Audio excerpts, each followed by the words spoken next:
Hey, what's going on, guys? Don coming to you from South Japan, Pinku style and everything. Trying out this live for everything. For the guys who checking in real quick, if you could just let me know if you can hear my audio and stuff like that. Then if you could, if anybody's watching, nobody's watching just yet, but hopefully it's not muted. Let me do a little check right here. That's good. I can hear myself. So we're gonna get right into it. This is a live one. This is going to be February 22nd, 2022. I'm not really a superstitious guy. Let me take this gum out my mouth, put it right there on the table.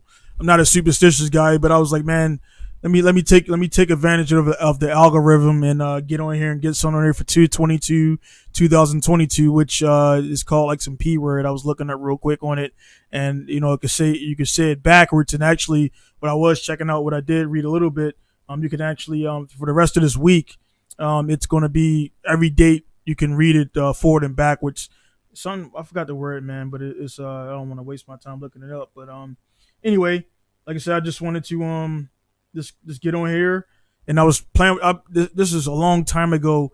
I should have sorted out this live, and I really didn't get into it. And actually, I just sat down for like 30 minutes, and I ran an unlisted live, which was something they didn't let you really do too much before, and it worked out pretty well. So the latency was pretty fixed, so it should be good. So again, nobody's on here yet, so I really can't check myself. Again, nobody's let me see. Yeah, I don't see nobody on here yet. Again, I'm not popular. You know what I mean? It is what it is. Hopefully, somebody will roll in here and I can kind of correspond. And whoever gets in here, I can kind of do some tests and everything and do some live editing, so to speak, with the audio and everything. So hopefully everything looks good. Again, let me do another little check before I start really rambling and talking.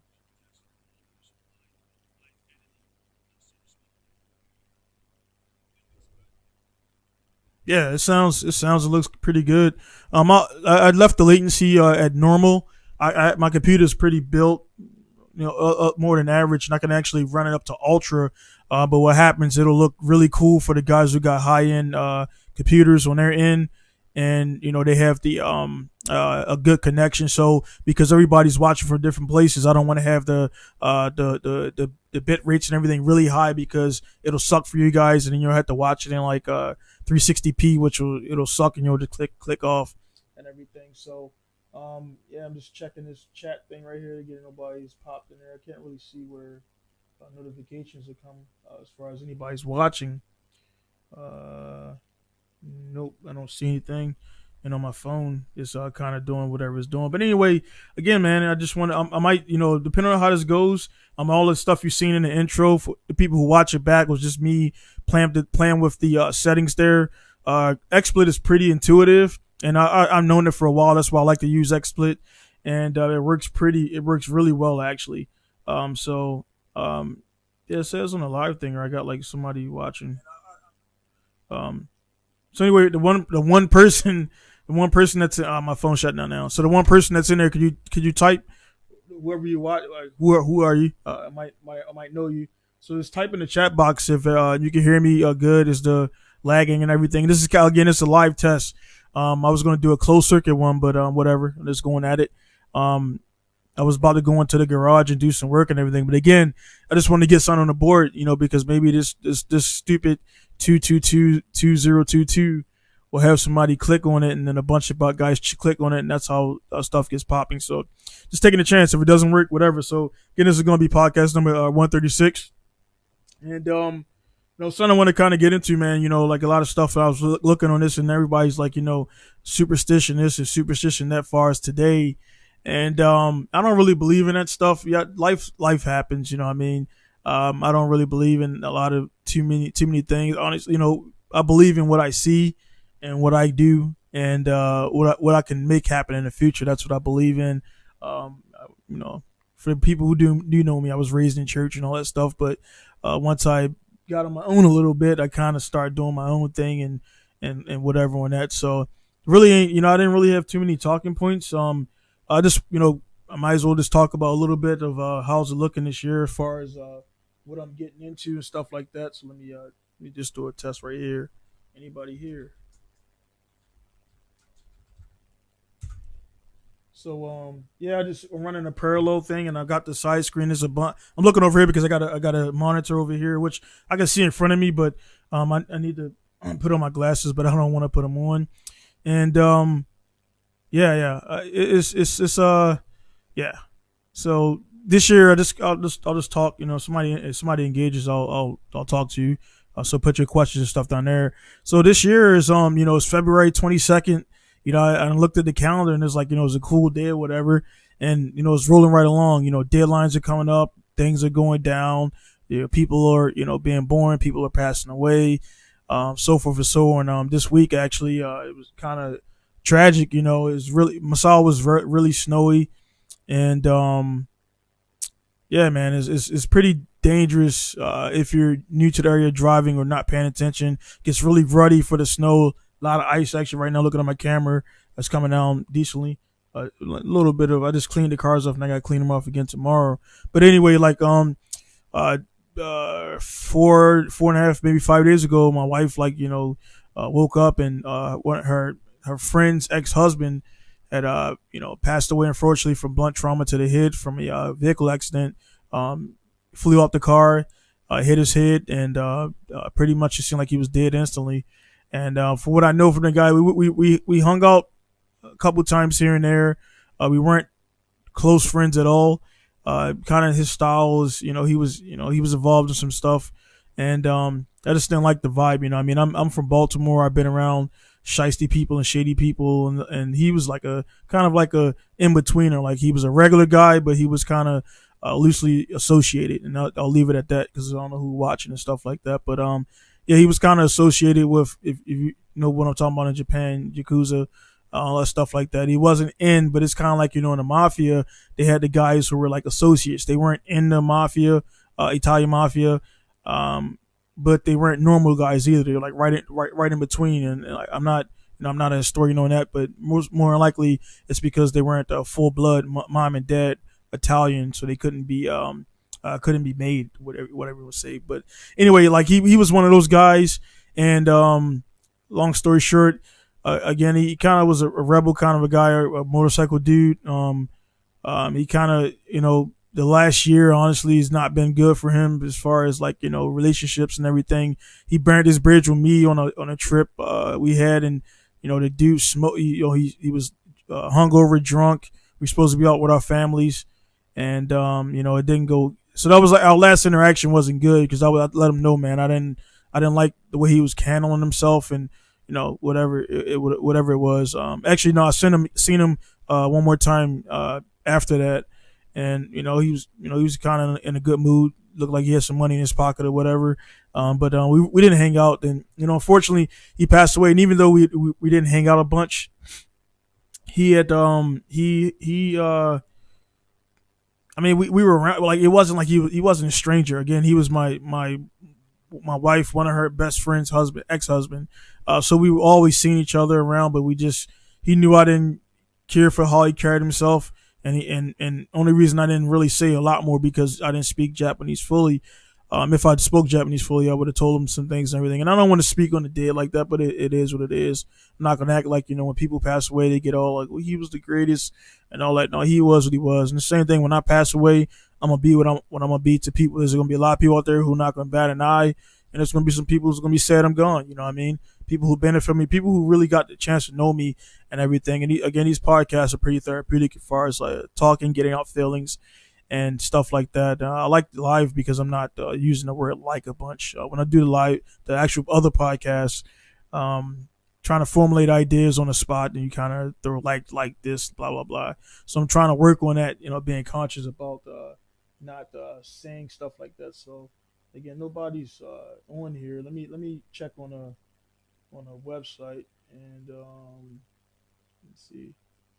So it says live right now. So we got that, and then let me see how it's looking on Facebook. So sorry guys, again, I just want to make sure people see the post, and I can get guys on there. I might, like I said, if this goes well, I'll see how it goes after the after I oh man, you probably could see that too. Can you see it? No, you should. No, you can't see that because it's not on screen, so you can't see that. Let me see. So yeah. If this goes good after I watch this back, because after it goes live, it'll YouTube will take a little bit to do its encoding, and then it'll come back up. So I'll see how the quality looks and everything. My monitor looks really decent. The monitor I'm looking at I'm looking at the live feed actually here on my browser, but you can't see, and it looks decent. I mean, the movements are good. Whatever. All right, so we got a hello. Come on, you got, are you Japanese or American? Okay, I know I see your name is Kanji or Katakana, but you're speaking English, so I just got somebody just chime in and everything. So one thing about that, I'm in Japan, and YouTube keeps switching my thing back to my region, back to Japan. I am in Japan. I use VPNs and stuff like that, but I do try to put it on to US because that's where I'm English speaking and stuff like that. I'm American, so I put it there, and it's an algorithm. If you put like your UK is your base, a lot of your stuff will go to UK. So you got to kind of play to what you want to do. I don't speak Japanese. I speak a little bit of Japanese, but not enough to really play towards a Japanese audience and everything. So I can't really read the name there. So the person who just said hello, are you Japanese or other? Just let me know and everything. So arigato for tuning in. Yoroshiku onegashimasu. That's like stuff like that. So but you say her name is Marissa. Marissa, where you watching from? Curious of to see where people watch from because my algorithm is like saying Philippines and Brazil is actually where a lot of my guys watch from for the car stuff and everything. So Marissa, yeah. So Marissa, where are you located at right now? Wait for her to respond. But yeah, like I said, this live stuff, if it starts picking up and once I watch it back, I might start doing like maybe I'll do one of these a week because if it's live, then it means I don't have to edit, and that's where it gets kind of time consuming. The last actually 3 podcasts, they we shot them like actually starting from Mike. All right, you're in Japan. Which what prefecture? I'm in Morimisawa. So which prefecture are you in? But yeah, so Japan is cool. Actually, I don't need it. You don't need to say Marissa where you're at where you're actually at. So I don't want to put too much information out there. But anyway, thank you for tuning in, Marissa, and hopefully this will get more people will sign in. So normally the way it normally works for the guys who are here for the first time, because live is pretty cool. You just see what's live when it comes on. And again, it's one thing I enjoyed with Joe Rogan podcast before he went over to Spotify was actually being live. Like it was cool because I would put it on in the background while I'm working in a car shop. For the people watching, sorry about that rambling because a lot of people watching chiming in. I run an automobile performance shop, Pinkustyle. That's why I got Pinku on. I'm actually in my jumper right now, made by Bridge Moto. And before we get into that, Bridge Moto is my guy, Alan Newsom. So make sure you get over to bridgemoto.com. Check out all the gear over there, helmets, gloves, all that good stuff. And make sure you stay safe out there on the track. I am an automotive racer, pro drifter. Just got into motocross, and I said I was going to do a ticket as a beginner, but I'm a competitive, so I gotta get as far as I can at age 38. Turning 39 soon to see how far I can get up the ladder in motocross. Also, for the guys out there who like to read magazines still, people out there like to read magazines, check out Option Magazine. Option Magazine, I am a dealer for Option Magazine. You know what Option is? Option is kind of, displays all of the very nice cars, stuff like that. Drift and Goku also, I'm a dealer for Drift and Goku, so if you want to get those subscriptions, single magazines, just make sure you hit me up down at pinkustyle.com. Check out the store, pinkustylestore.com. And anyway you get, I pretty much provide those magazines. So if you're a shop in the States, you want to have subscribers, I can be your link to there. So for the guys again tuning in, this randomly the first time, I am Donald Jackson, Baltimore native. I've been in Japan since 2008. I was military Air Force vehicle operator, 3-time combat Iraq tour vet. Spent a lot of time over there getting shot at, hit by IEDs, bombs, and stuff like that. I survived. And again, that's why I kind of start these podcasts, because the podcast for me was a way to get out of my mind. I work alone. I do very good work. I will boast about that. 6 years of business, and you don't make it 6 years in anything and take money from people, legally, and not be good at what you do and everything. So I'm good at that. Started the podcast stuff around about, maybe 2.5 years ago now, and this is 136. So we roll into that. So again, yeah, just kind of everything's just kind of been going.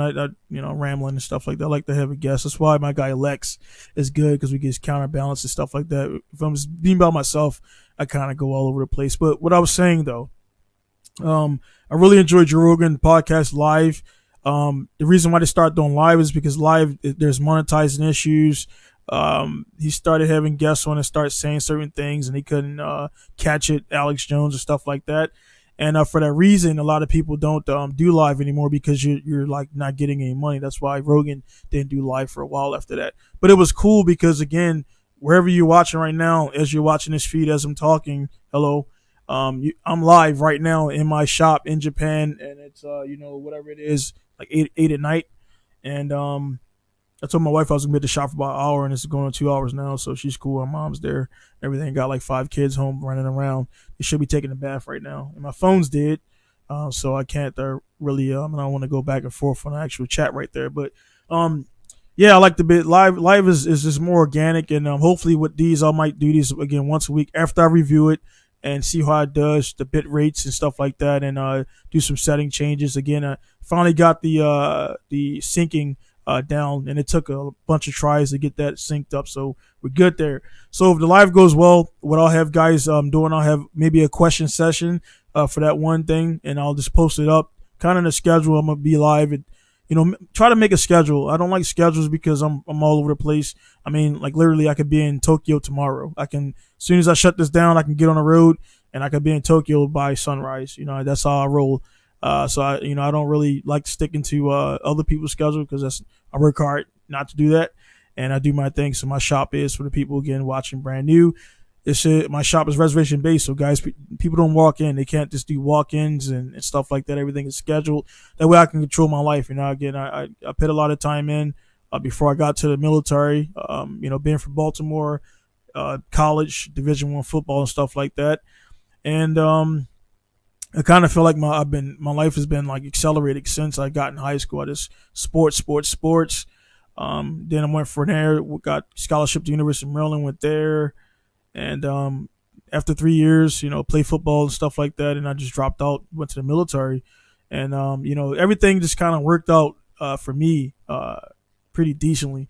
I see a lot of memes going around like today. Maybe today is like some people saying like this is like some portal, 2022 February, blah blah blah. Like it's just it's a time, it's a coincidence. A lot of people out there believe like time doesn't even exist. It's just like something that somebody made up and we all agreed upon what it is, because you watch like stuff like Walking Dead and you notice like they never talk about time in there, because in the first episodes there was like we know what date is, blah blah. But then you look at certain after they got certain seasons in, which I don't even keep up Walking Dead, I don't know where it's at. They really didn't talk about days anymore or time, because it just was lost. There's no order, and it seems like no order. It is like, what are we keeping track of days for? I'm not going to go to church on Sunday. I'm not going to be at work on Monday. We just going to wake up and try to survive. And it seemed like in that aspect, when it goes like that, there's places in the world, the Sentinels and stuff like that, where they have no contact with people. And that's what that dude went over there, got killed and stuff like that. Like they don't have any concept of Instagram, Facebook, none of that stuff. They're living in a primal stage, and we're far removed from that as humans. But there is people in this world, believe it or not, that don't have an iPhone, don't got an Android, don't got a computer, don't got Wi-Fi, and all the stuff. Not bashing it, because it's pretty cool. I'm in a studio, a lot of music gear, a lot of computers. Not a lot of stuff is enough to stuff that I need to do what I'm doing right now with decent quality, and technology is great. But at the same time, a lot of people don't realize, a lot of people out there don't, get into it. And that's I can kind of segue on that again until I get some people talking. And if you got any questions and stuff like that, people who are watching, just drop it down in there. We can sway the subject any way you want to sway it. So if you just listen to me rambles, because honestly, I wasn't going to go live with this. I just did a test and I was like, screw it, let me do it. In like all the stuff again with the technology is great and everything, but one thing, let me talk about stuff that has been on my mind, whatever. We're in a state right now where, like, I call it like clout chasing, and a lot of guys out there are just chasing clout, and it's really pathetic. I was talking to my guy Travis Griffin the other day. He had him on a podcast, and he was saying, like, he got caught up in it, and he's a smooth guy. And then, I was like, I kind of got caught up in it too, a little bit, trying to link up with certain guys to collaborate, and it wasn't, and I didn't think about it because I'm trying to collaborate to grow my channel. So I'm talking to guys who got more subscribers than me, blah blah blah. And I've had guys on my channel before who've had more subscribers, but it's like they were, I told them straight up, man. I'm in Japan. I'm a gaijin, and there's a lot of guys in Japan that are doing YouTube stuff and everything, but they want to be the fucking number one gaijin. And I don't understand that that vibe. I see it, I recognize it, and I just don't get it.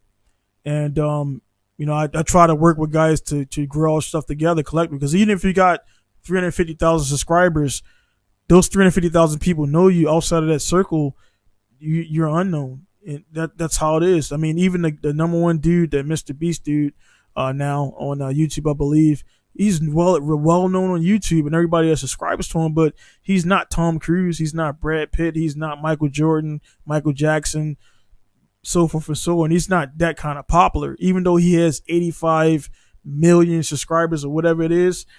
He's not. It's in that domain, so a lot of people just don't get that stuff. That connecting and organizing and everything is a very valid thing. If it wasn't for my connection building skills, I would not be talking to you from this platform here in Japan, from my own automotive shop that I own and operate here in Japan. The one link doing good work. So just go back in time. So the way I got to Japan, for the people again signing on for the first time, looking at everything, was I was going on my second tour to Iraq. The general that I was driving for generals and everything in Andrews Air Force Base and everything. Not to get too much information out there for OPSEC, so can't really talk about where I was at, what I was doing, whatever. But anyway, I was driving this one general, and he was ready to get out of the military. Name will be nameless, and he's a PACAF commander, and he was saying, like, "Hey man, I'll be gone by the time you get back. Do you need anything?" And I jokingly said, I like the orders to Japan, and he was like, all right, cool. And I was like, all right, this guy's fucking, he's bullshit. He's not going to give me orders to Japan. And I joined the military just to come to Japan. I literally was running laps around the track saying I want a Nissan Skyline. That was keeping me motivated. And I got a good amount of them right now.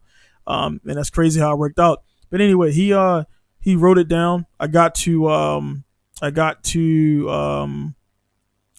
was doing that tour. The tour was almost over, actually, and I got called up to the TOC. It's a tactical operations center, and I thought somebody had did something because I was a squad leader, which mean making sure everybody parked their trucks and put drip pans under the truck and everything. So I got called up there, and I'm like, man, somebody done fucked up something, man. It was actually a 2-for-1. So first thing, he was like, congrats, my guy, Sergeant Lucas. He was like, congrats on BTZ, which is below the zone, which is a early step promotion in the military. People will know, so I got step promoted to E4, effective immediately, as soon as I got back to Andrews. So I put on senior airman and everything. That was pretty cool. And then he's like, also, by the way, you got orders to Japan. And I was like, no fucking way, bro. So I got orders to Japan, and I was like, so when is my report date? He was like, you're no later than the report date is August. And the tour was almost over. And once I got back, he was like, you can report as soon as this date, whatever, OPSEC. Again, I've been out of the military for a while, but certain dates and everything, need to know all that stuff.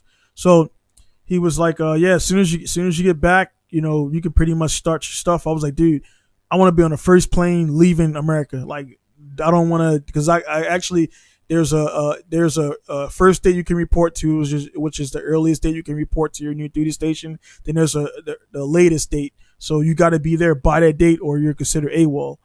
So I was like, dude, I want to be there on this date when I get there and everything, man. So I got back, packed my stuff up. I mean, I was like selling stuff, getting everything ready, packing stuff up, and yeah. So that general, I did my job very well, very professional.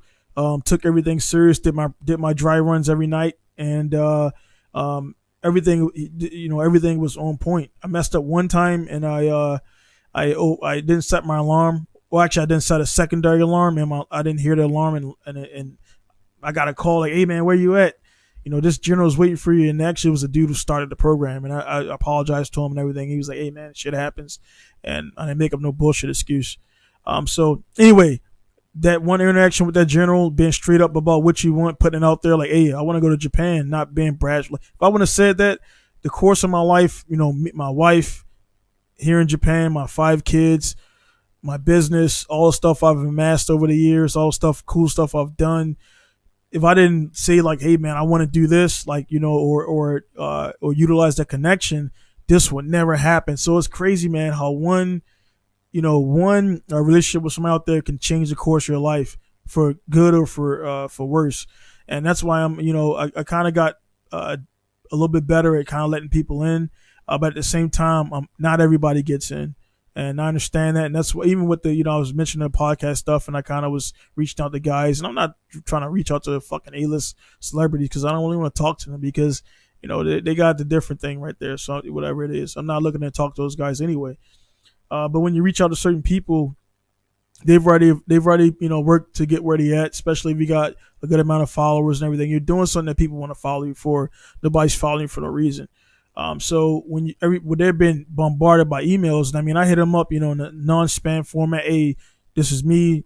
This is where I'm at." Always introduce myself as a pro driver, pro shop owner, because I do that always because I want to let them know I don't need shit from you. You know what I mean? So if you go out, I'm like, "Hey man, I seen you on this and blah, blah, blah." You look like a fan, and I'm not a fan of no fucking body, man. So I do my own stuff. So anyway, I hit these guys up, professionally. I have a script, that I send them if they want to get on a podcast, and most times I don't get a reply, and it's pretty cool. And again, this is something I do in my spare time. It actually works pretty well. My page is under 10K, but I don't make a lot of money. I don't make any money from YouTube. I think I got a check for $100, $150. As a result, the mic might coming on, and thanks for that. And I got to buy you dinner for that mic. And that's the first. I mean, it was $150 and whatever. I mean, it's like I bought my kid something with it. So the it's clout chasing and all that stuff like that, and whatever. It's all about networking and using those networks properly to get where you got to go and get things going and stuff like that. So that's just my theory on it. You got to make certain connections out there, but at the same time, you got to monitor who you got to do that stuff, do it with. And then this clout chasing stuff, these are fake networks. These are clout chasing to try to get, to get a picture with somebody. And I think the last time I took a picture with somebody of note was Keiichi Tsuchiya, and it wasn't even like I didn't want that picture. It just Alan took the picture, and he was there, so I was like, "Fuck it, man." I mean, I watched all these guys in the video, and he was already like taking a picture with Alan, and it was like, whatever, I mean, I've seen him multiple times since then, and I give him a head nod. The cool thing about that conversation was I actually spoke to him in all Japanese, so he was like shocked. At the time, actually, I had my nose was black because the skin was growing back. It was just like 2015, right before this event. People who know, you look back and everything what happened. People who don't know, I was getting my car ready for my first pro competition, drifting, professional, and Keiichi Tsuchiya was a judge. It was King of Asia. Mike Procardea was doing he was the owner, and Tony Arikaki out of Okinawa is actually the one that pushed me to do this event. And I was rushing, man. I was rushing harder than I ever rushed before to get a car ready. I mean, this car, man, you look back on YouTube, check out the Nico King of Asia recap, you'll see it. But this car was, it was a shell, and I built it up in like, 2.5, 3 weeks. Didn't even drive the car, didn't drift it or anything. And I was rushing, and I was painting, and it was dead of winter, and I made a little vinyl house out of wood, like a little shack where on the back of my house I was painting stuff. And I was rushing, wasn't paying attention, and I was heating the room with a propane heater, like a propane burner. And I didn't realize, the heat in the propane, it goes straight out, but also it goes straight up, the heat. And I wasn't looking, and the can was sitting right there right over top of the goddamn heater. So the whole time I'm prepping, I'm painting, I was doing primer, and last thing I heard before it exploded in my face and inside there was I heard a pop, and I looked down, and by the time I looked down, I knew exactly when I heard that pop. If you guys use aerosol can, on the bottom you flip it over, it's like a dome shape, a tear shape. I heard that pop out. So that dome is like the last defense before it actually explodes. So if you hear a can ever pop like that, get away from it. So, I had a respirator. I had a respirator. Luck. I think this saved my life. No shit.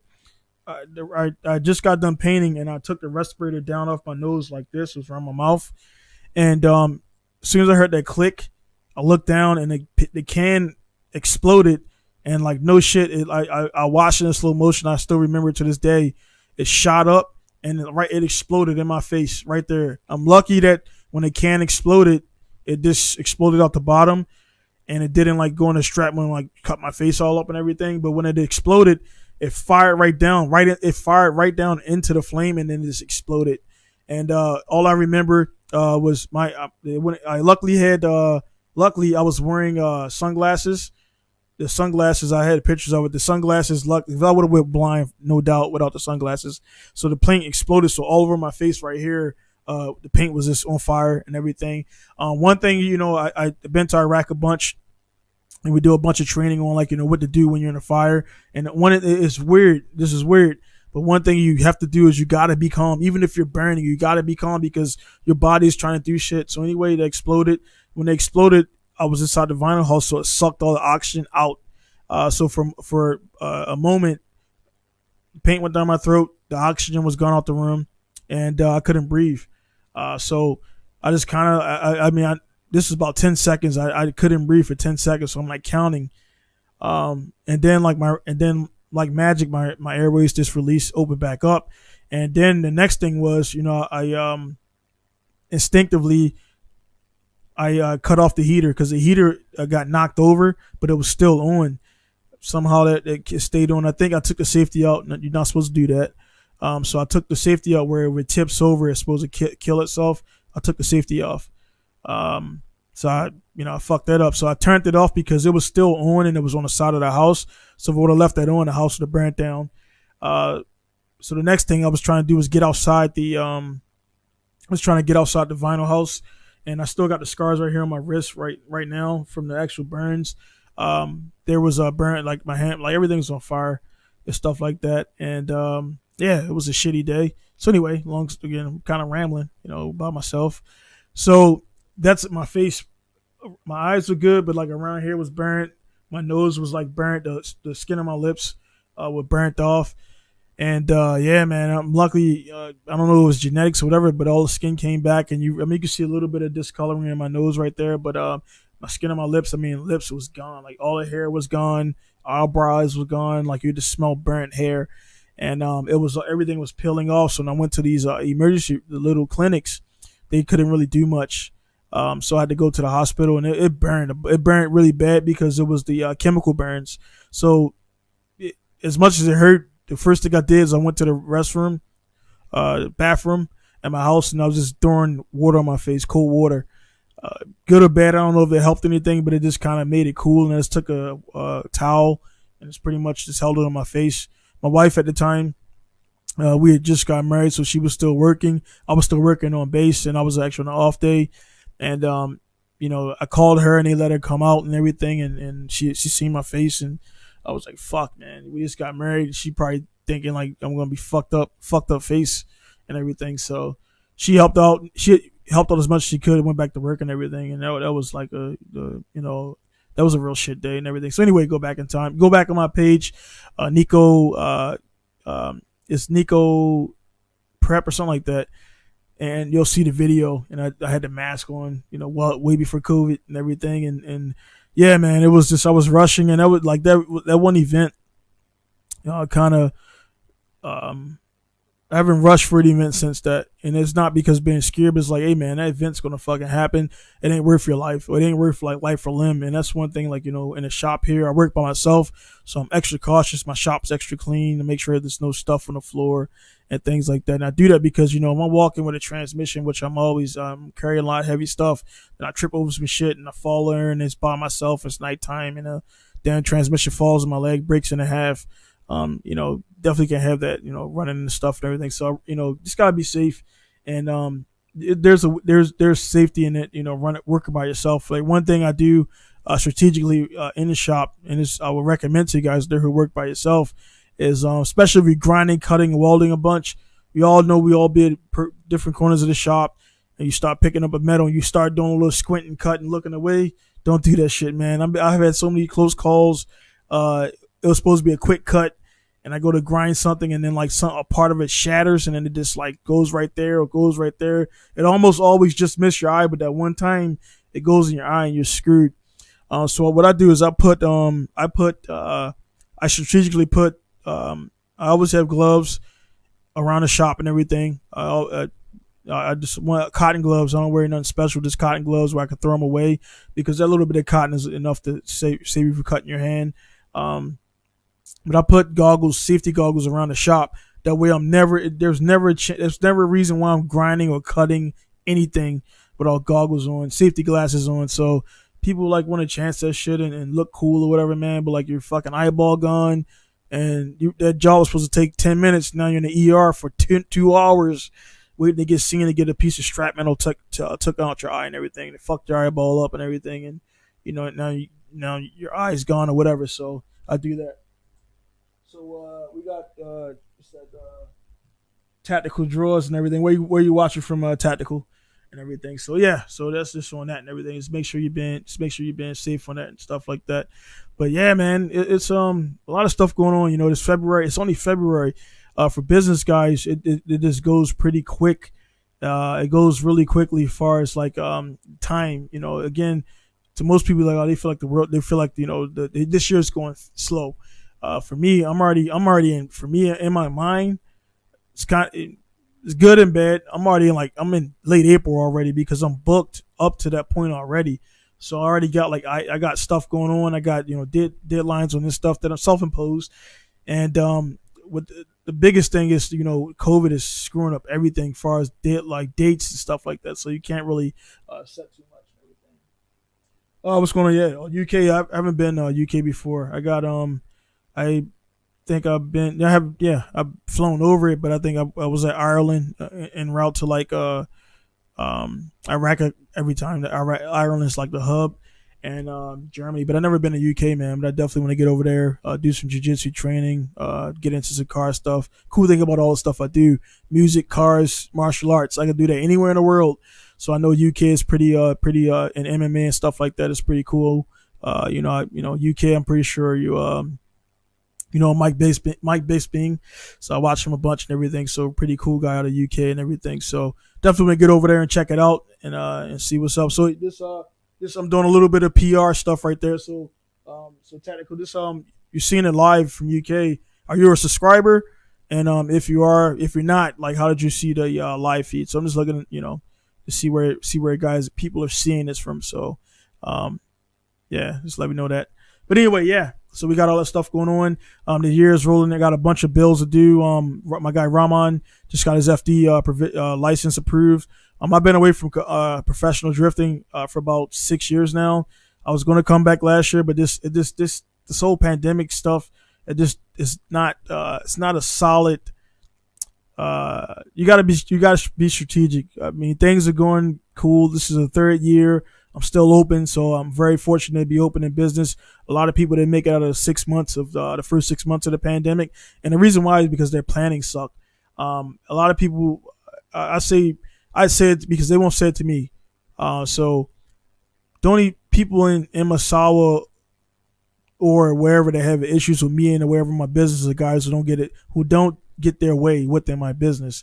And what I mean is, when you go to Burger King, I like to use this analogy all the time. When you go to Burger King or you go to wherever you want to go to eat food, you don't fucking go there to buy life insurance. You know what I'm saying? So they're gonna be like, no, we don't sell your life insurance. You go over there and buy life insurance. So it's like, guys will ask certain things that I don't do.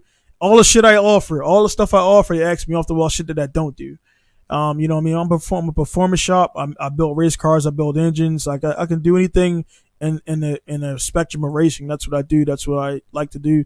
That's what I get paid for. I don't do for customers like body kits. I can do that stuff, but body kits fucking the fitness sucks. You know what I mean? So it's not gonna be perfect. So why would I get a gripe from a person that for doing something for maybe $500, $600 or whatever you're gonna charge a person? But actually, I mean, that would just be like some good aero putting that on, but some shitty aero. If you guys in the cars out there watching, I don't care, origin, whatever, that shit never fits right on. You gotta trim this, cut this, massage this. If the mold was shitty that day or warm, the mold's not gonna be good. I've seen short aero and stuff like that. So it's just I have to throttle back on what I do because I can paint. I paint for myself. I can do body work. I actually can do body work. I just don't offer it. Everybody who drifts or races cars got to do their own body work. But I don't offer it to customers because my focus is performance work. Again, tuning, suspension tuning, engine building, modifying, fabrication, stuff like that. I mean, it's pretty loaded, and it's a good amount of stuff there that I can do.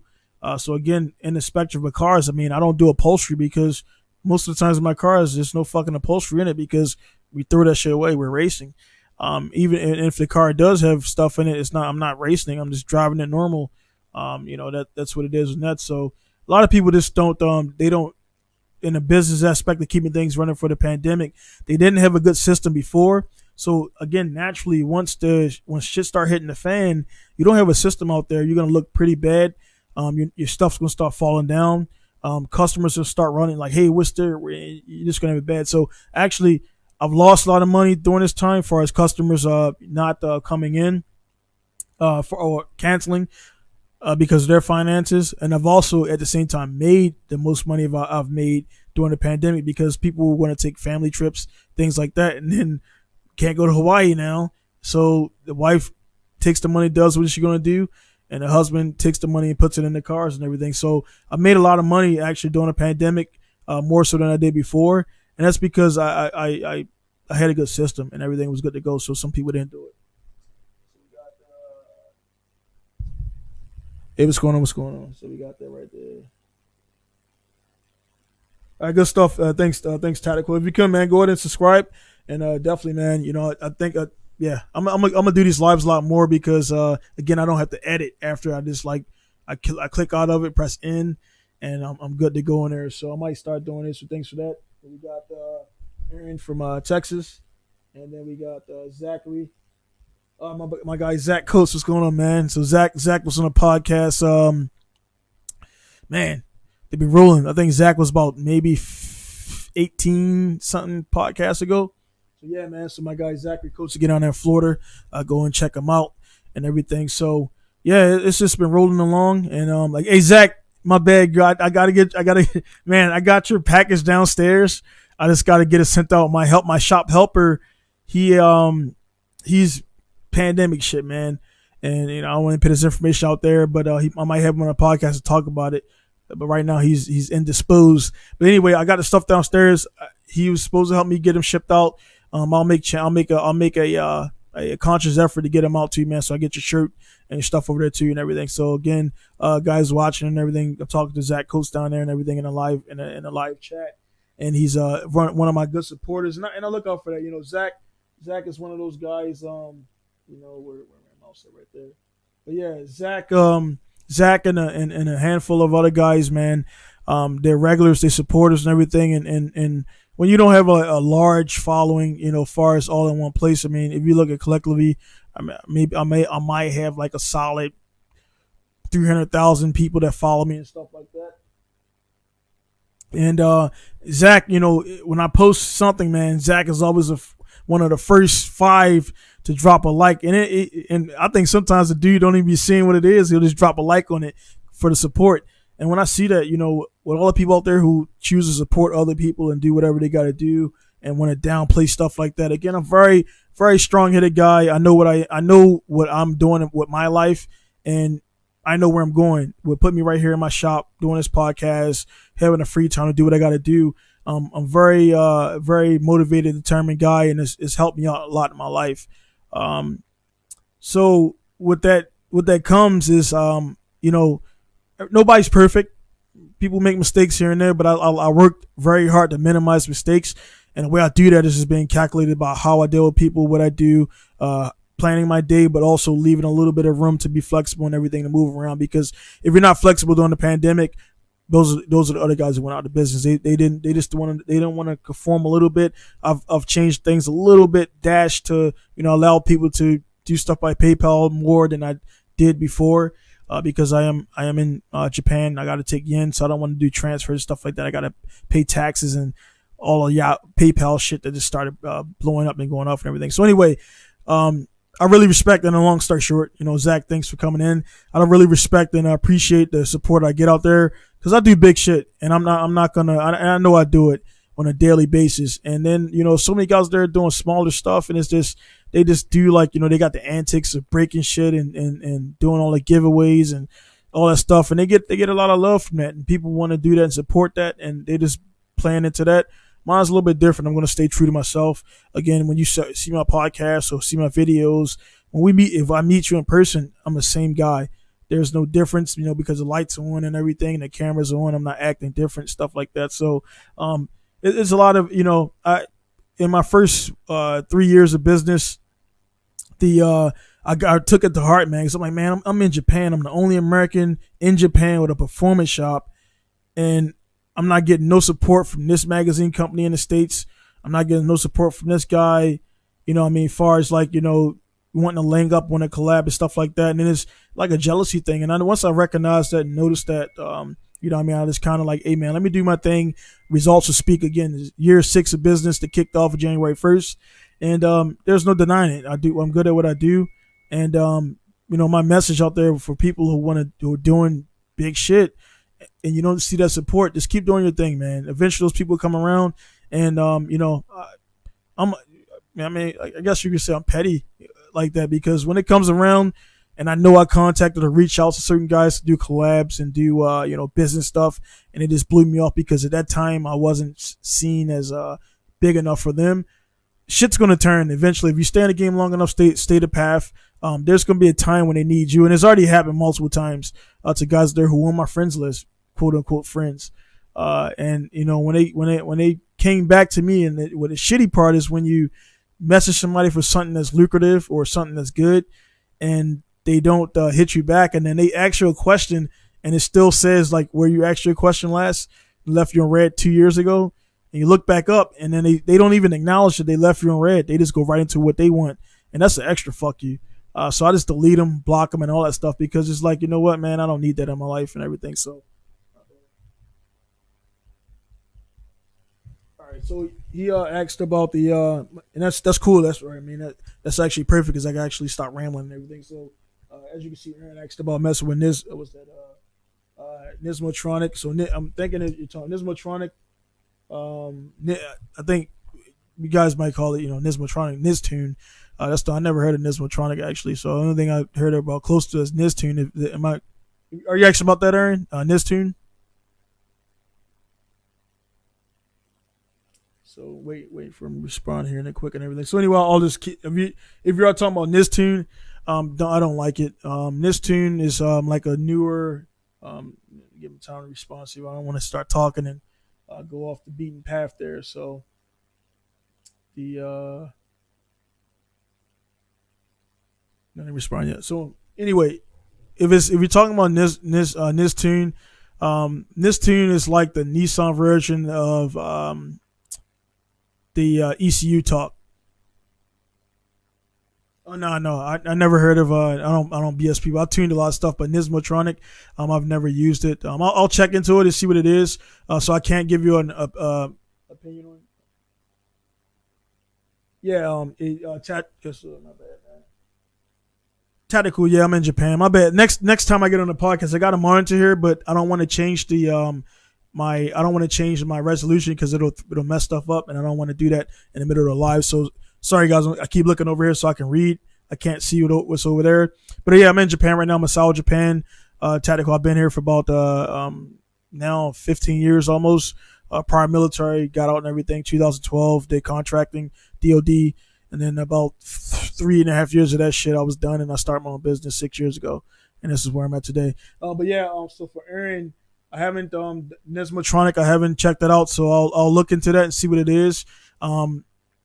As far as when you get down to Link and Link Haltech, I'm a big proponent of Haltech. I don't like Link, and I'll tell you why. I don't like Link, number one, because I had a bad experience with their tech support. Yeah, I'll check it out. But the fact that I don't know about it and I'm a tuner, I just never heard of it. I've never heard of it before, and I don't BS people like that. So, but if it's like a piggyback or something like that, I'll check it. So my phone's dead, so I can't check it out. But I'll check it out seriously after this podcast because I like to be educated on what tuning options out there. I am a dealer for Haltech. I don't like Link again because I just can't have my customers spending a bunch of money and then not have support. I don't care what nobody says out there. Haltech, man, Haltech is a really good ECU. It's spendy. Link is good. I mean, let me see. Let me rephrase that. I've tuned Link. Link is cool. I just don't. They almost do the same thing. There's a couple of features I like in Link that Haltech doesn't have, and vice versa. But they're very minimum, but they do the same thing. You can kind of go up to the Monsoon and G4 different levels and everything. But Haltech, from the 550 to the 750 and up, all the elites and everything, the plug and play units, the customer support is awesome, man. I've had so many interactions with the guys over at Haltech, Scott and all those guys. As a tuner, our job is to tune the cars. Our job is not to reverse engineer the ECU. So, for example, you get an ECU and they're saying put jumper here, jumper there. That changes from R32 GTST to R32, R33, blah blah blah blah. That's what it's supposed to do. So if you change a jumper and it doesn't click over, hey man, this is not working. And I had it happen before. There was a firmware issue. I had to send it back to those guys, and they fixed it and everything. So there's a certain amount of knowledge you got to have going into tuning and things like that. When I did that with Link, my thing is, and maybe your shop that you're dealing with, they tune Link, so it's cool. But what I'm saying, a couple things I don't like about Link. The customer service the first time around wasn't cool. And I don't care, man, you got to, like, if you're spending that much money for a product, like, you need good customer service. Number two, I do not like how the ECUs come with this aboard. Like, I'm paying $1,500 and I'm getting the fucking circuit board that I gotta undo my ECU, put that shit in there. I gotta drill holes in there. I gotta run a tube for the map sensors.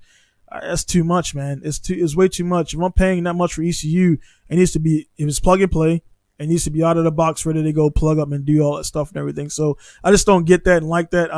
That's just you're paying $1,300-$1,400 for a circuit board that could be damaged and shipping.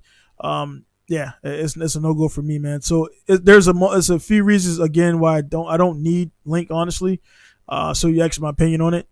Again, non-biased, Link is good. It'll work good. They got pretty good protections in it. It's not like a Motec, and Haltech is not Motec either. So Motec, of course, they use those in the airplanes. They use those in low-end F3 cars, F2 cars, and stuff like that. So as a tuner, if you're going to tune it yourself, Link, Haltech, and a lot of other things out there are more user-friendly than the older stuff out there. So you're pretty good to go on that. I just got off I was using Power C for a long time here, and I got made 500, 600 horsepower with those. I still utilize them on certain cars, but now, again, with Haltech support and the stuff I got out there for, stuff they have out there, the wide band applications, the CAN systems, it makes everything so easy. The IC7 dash working with PowerTune, different things like that, where back in the day, man, we had to, how it was for the guys who are older. You had all these gauges, and I was one of those guys, man. I had the oil gauge, the water gauge, the temp gauge, all these gauges. It looked like a fucking NASA cockpit. And now everything is in one. So you just plug up one CAN cable, you plug it into there, you enable Haltech Elite, Haltech Plug and Play Platinum Pro, and you're done. It takes all that data from your engine and puts it on that screen, and you get touch screen, do all your different things. So it makes it so much easier. And for customers, the way I work my shop, I'm not a part shop. I do carry parts and everything, but I don't try. I'm not like a FR Sports or Njuku, which they're my guys, but I don't make my money on selling parts. On my website is weird. I put the parts in it that I sell the most to customers for jobs I'm gonna do. So what I do for my customers, I actually try to get the best price possible, and outside of taxes and outside of import taxes and stuff like that, which has to be paid, I try to get the best price possible because my money is made off installing, tuning, refining the car. That's why I make my money. So if the customer can't afford the parts, he's going to pay me the labor, whatever it costs. I don't skimp on labor. So my labor is $3,000 to do XYZ or $5,000. I'm getting paid that. So for the part, I want to get you that as cheap as possible to get that. And again, with Haltech, I push those guys because I get the biggest discount. So I can push and offer the customer more. So long-winded question to answer your question. Nismotronic, I don't know what that is, but I'll check that out. But if it's a plug-and-play application or something like that, nah, get it out of here, man. I've made a lot of stuff happen with plug and play stuff, or if it's a chipped ECU. That's why I didn't like Nistune, because Nistune was like it lets you do certain things, and you keep the stock ECU. But I didn't like Nistune at all. It was if you're gonna go Nistune, you might as well go Power C. Which Power C, again, I had great results with that. I still use them. A lot of people don't know how to utilize it, and also they're using the hand controller to tune. Power C, you got to have FC data log it. Sorry about that. You got to have FC data log it, or the what is it, man? The goddamn Hako, the FC Hako cable.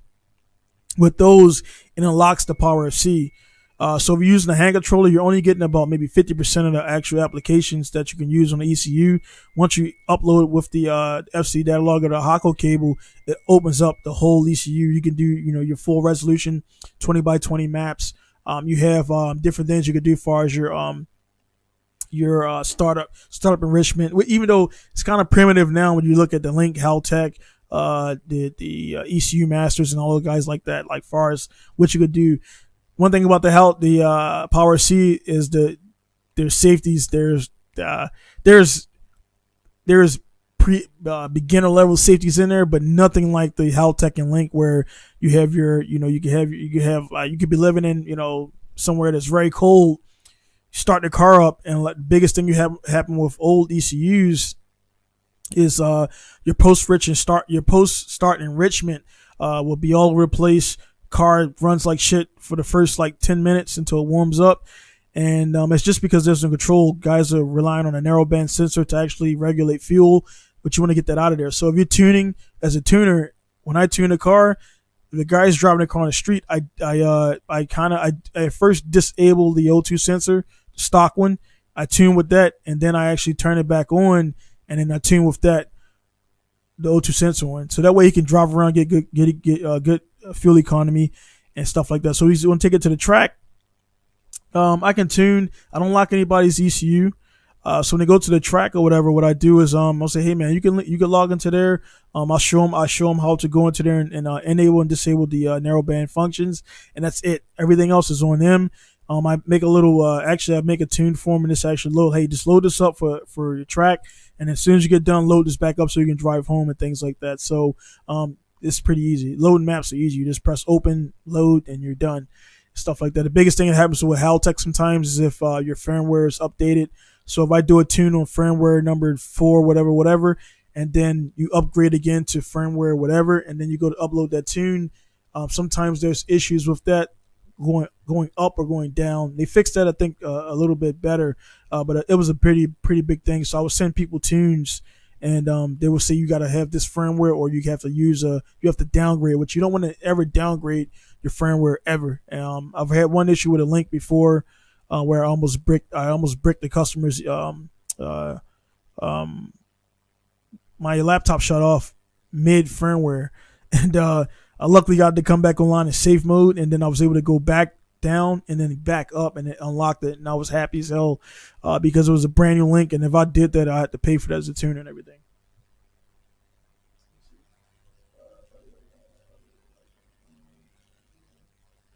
Yeah, man, definitely. Yeah, get rid of that. Get rid of that, man. That's yeah. It's I defended piggybacks a bunch. Like I was using. I actually still have a drawer full of SAFCs. If you've been in you been 2006, so SAFCs. They were like the bread and butter back in the day, way before how Power C became a thing. So yeah, man, I would drop the coin on a Haltech or a Link or whatever. Again, I said what I said about Link, and I don't take that back. But maybe that guy who helped me out that day was just having a real bad day because the dude he was just being really obnoxious and everything. And actually, I'll talk on the story, man. It was a Supra, and the guy, he was a cool guy, customer of mine. I shipped this car and his truck out to Seattle, Tacoma, exported him. He had a Supra, and he was a pretty knowledgeable guy, but he was running him and his buddies. They couldn't get the Supra to run with the Link hooked up, and they put the stock issue back in, it would run. And I ran through the same thing. So he said he went back and forth with Link and everything, and sent him stuff, and they sent him maps, and he's like, we don't know what it is.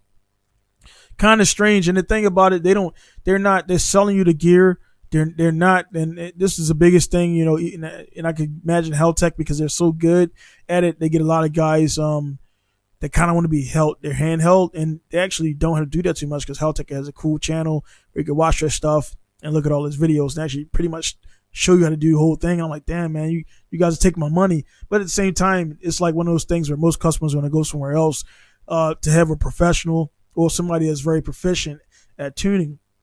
So with the Link, the guy kept going up and down, and he was working with Link for almost 2 months, back and forth.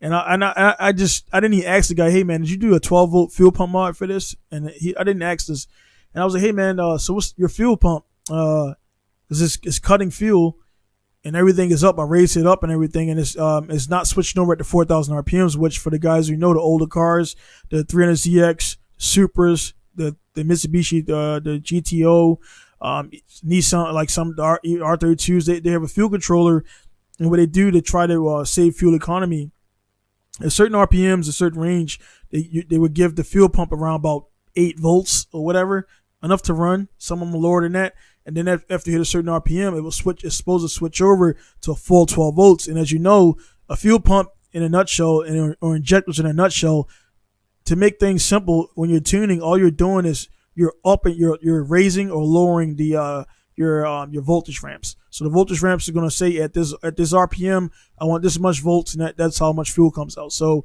for example, if you got a bad alternator and you're getting 15, 16 volts, and it's supposed to be a 14 volt, 14.5 max, you're getting a free tune. And I had a customer car that was running rich, R33. His alternator was putting on 16 volts, so everything was over. And the bad thing was his sensors, where some sensors or some parts of the ECU only supposed to see 5 volts. So now that unit is seeing 8 volts. It's designed for 5 volts. It's a low voltage sensor. So now you don't blown it out. So injectors are blown, injector drivers are blown, coolant temp sensors are blown, NOx sensors can be blown out, different things like that. So luckily I saved this guy's car, got his alternator in, and after I changed that out, because he's riding around a while for that, going way overcharged. So the regulator inside the alternator went out, and just went up and everything. So it's bad. So essentially, it can run 24 volts if it's spun up too hard, and that's the same voltage output as a truck, which they'll blow everything out, a diesel truck and stuff like that. So anyway, yeah, man, the guy didn't do a 12-volt mod on his Supra, and so for that reason, his pump was only getting a certain amount of volt. And for me, it took me about 3 days because I didn't ask him what he did. And I just figured, because they're working on his car, a big single turbo upgrade, and I just figured that they did this. They changed this out, so I didn't ask the question. And the car wasn't really in for a proper diagnostic. It was different.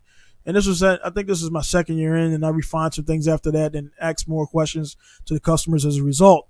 So I was like, hey, man, you didn't do it? He's like, no, I didn't do it. Did the 12-volt mod, and bam, everything worked. With the Link ECU, I was able to do my trim, my milliseconds on the trim, fuel trim, stuff like that, post-start enrichment, and it was great. It was good. The Link guy was like, hey, man, when humor me this, he was fucking talking now. He's being condescending fucking jerk, man, talking down to me. And he was like, well, did you check this? Did you do that? Did you do this? Well, send me this and humor me. Like, he just was being a fucking jerk, man. And I was like, you know what, dude? Fuck off, dude. So I didn't actually message it back. And once I fixed it, I didn't message him back even say, hey, this was it was. If he would have been cool about it, I would have messaged the guy back and say, hey man, actually it was this. And that's what I like about Helltech, man. Like they know their shit. I know my shit enough to run a business, but we go back and forth. So there's some shit that I'll find out for a different model that they didn't test for, and I've done it already. I've sent like, hey man, I've tried your ECU out in this car. It actually works. I made this change on the wiring. You can do it in the cool thing about Helltech and Link. You could do digital wiring. So let's say your coolant temp sensor is getting this volts or whatever, and you're not using that anymore or something like that. You can actually in the ECU say I want to redirect this wire to here without even physically doing it. The only thing that happens with that is if you load a different map up or something new, it erases that. You can screw yourself up. So I prefer to always make physical wiring changes.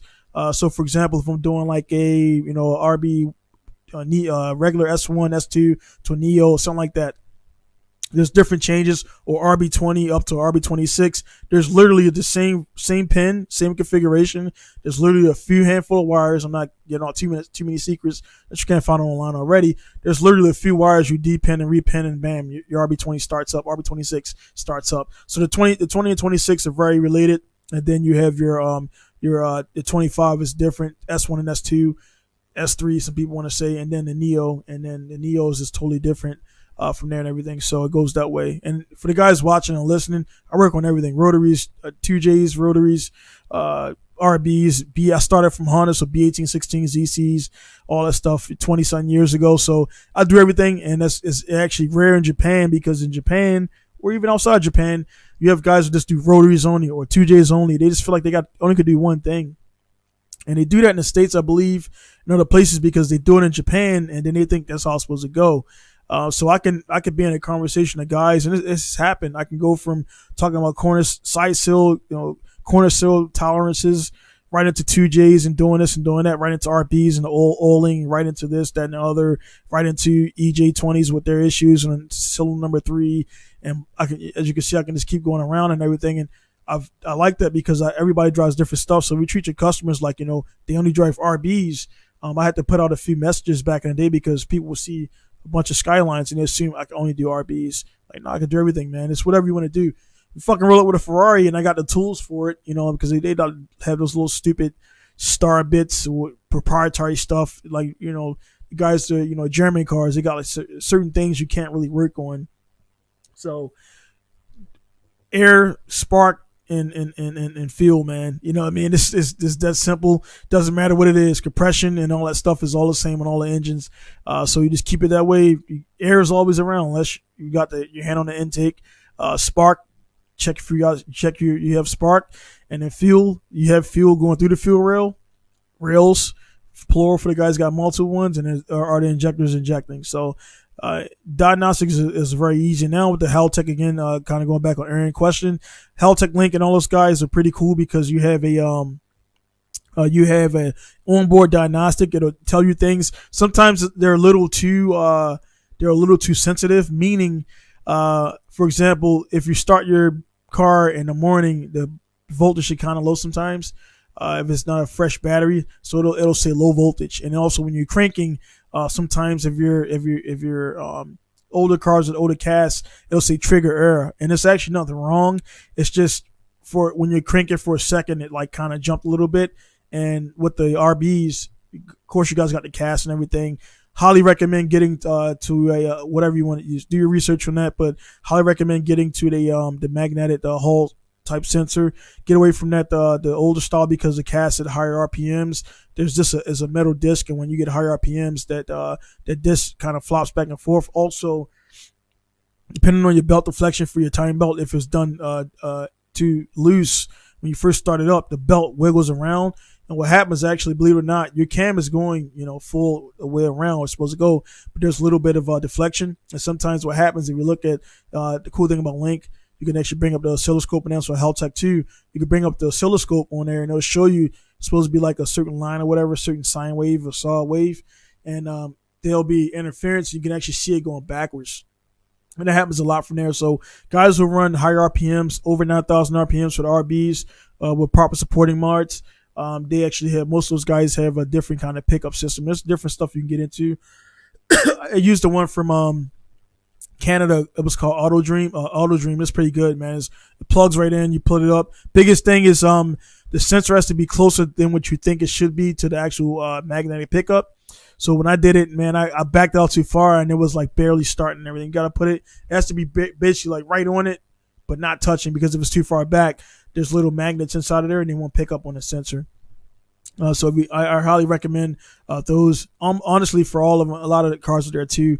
Even for the SR20, a lot of guys getting with those, getting away from that old school cast, everything. Which if you do SR20, you got the dots in there. Which when I first did it, I couldn't do it with the valve cover off, and now I'm good at it now. But there's the dot. You got to rotate it. You got to offset it, and they got to unmatch. Then when you push it in, they got to line up. So it would be forward, be backwards, and timing you don't mess with, man. And unfortunately for me, I've been able to time EJs, FJs, like some weird timing. I think the one I didn't have, or I would never do inside a car, was be the 6G72 Mitsubishi GTO. Man, the dude, I did an engine a minor overhaul in it where I did all the seals and everything, and the dude did the timing belt in the car, which if you work on Mitsubishi or anything that's transversely mounted, you got like this little bit of space, and man, he screwed that thing. The marks, and it's like a mark. It's like it's 1, 2, 3, 4.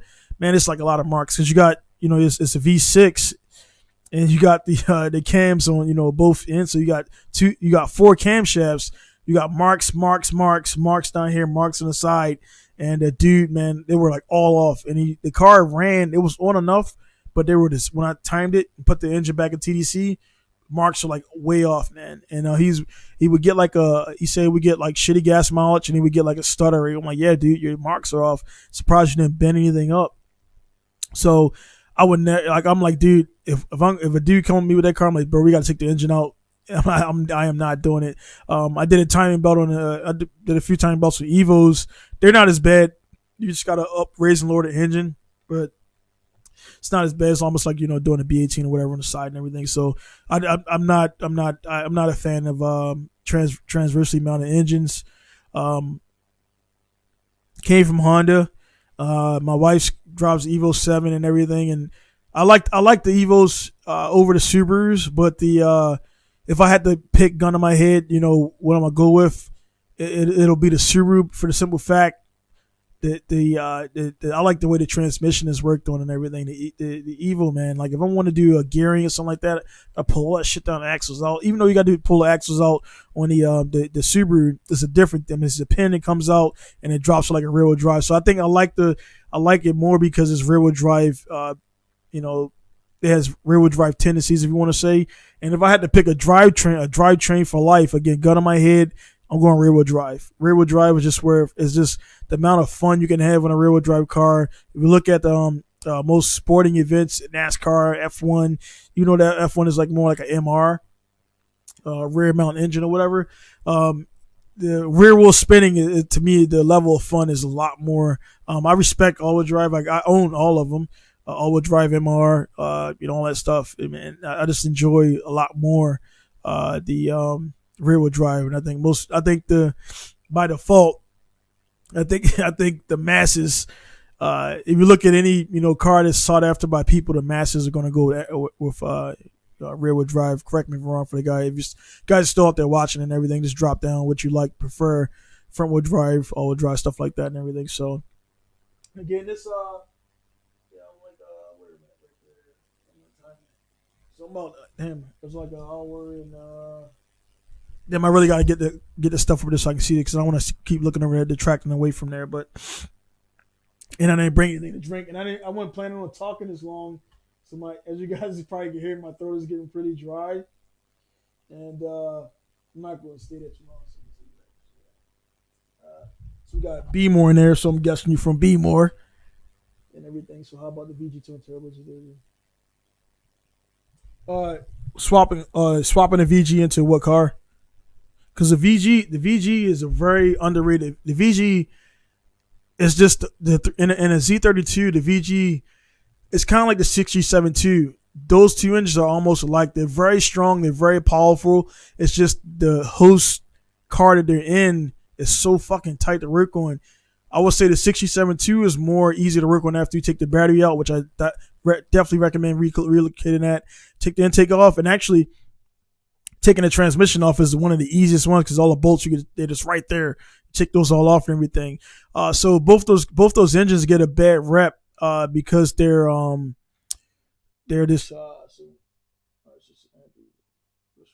All right, so swap. I want to assume you say swapping out. So what I just said, the VG is a slept-on engine. You can make good power with them, but it's just, man, to me it's just too many moving parts. If I'm gonna race that, I would never race the VG. I would drive a VG, boost it up to about maybe 400 or 500 horsepower, and that would be a very fun car. But man, if you ask about 3, so you definitely probably got one, man. The space, man. I actually got a Z that I'm working on. If you check out my Instagram, pinkustyle, at pinkustyle, you'll see it on there. I've had the whole dude's engine out. I've done all the seals and everything. He's gonna need a rebuild in about a few years of the new turbos, Haltech plug and play ECU. But it's just, man, it's so tight. So if you're gonna work on it and race it, you just gotta be prepared to be pulling that thing out. You know what I mean? For almost everything. I mean, even if you do turbos and you race it hard, when the turbo goes out, yeah, you can kind of move around and do it, but it's easier, and it's not a hard engine to pull out. It just kind of sucks. You got to drop the transmission to make it come up and out and everything, because you can kind of it's better to drop the transmission. Trust me. So, because that hump on the back of the oil pan and it gets stuck on the subframe and stuff like that. So it's just a hard engine to work around, and for that reason, that car is they're almost similar. They're similar in the tight space, and also similar in the as you can see the Z1 Motorsports and the different websites. They got like a cult type following, and they do. I like their packaging. I like their packaging and everything. But yeah, if you're gonna race the Z, because the Z is a dope chassis. I got a Z32 target top outside. Well, target top, TT, whatever you want to call it. And I want to drop RB26 into it and sell it because, it's just, I pulled the VG is actually NA, so it's manual. So I took the transmission and put it on my 1UZ 180 and everything. So that's just sitting there with the VG NA blown right now. I bought it from a customer. So I'm going to get that out of there. It's already a manual chassis, so I can do that, get my guys Yuri wiring specialties, because I save money and time by getting a swap harness from them. Nothing to prove there. I've already done a lot of wiring harnesses, so I just wiring specialties out there, shout out. That's where I get my stuff from. Throw that harness in there, throw the RB26 in there, and sell that thing, man. Get some money in there and get my undercars built, because I'm a downsizing. The guys that follow me know, man. I sold in the last 3 weeks. I sold 2 R34s. One of them had rust. One of them was a crash car, but they were still rollers, engines in them. And I sold a good amount of stuff, man. So I'm just getting rid of a bunch. I sold my 1UZ 180, which was a fun car.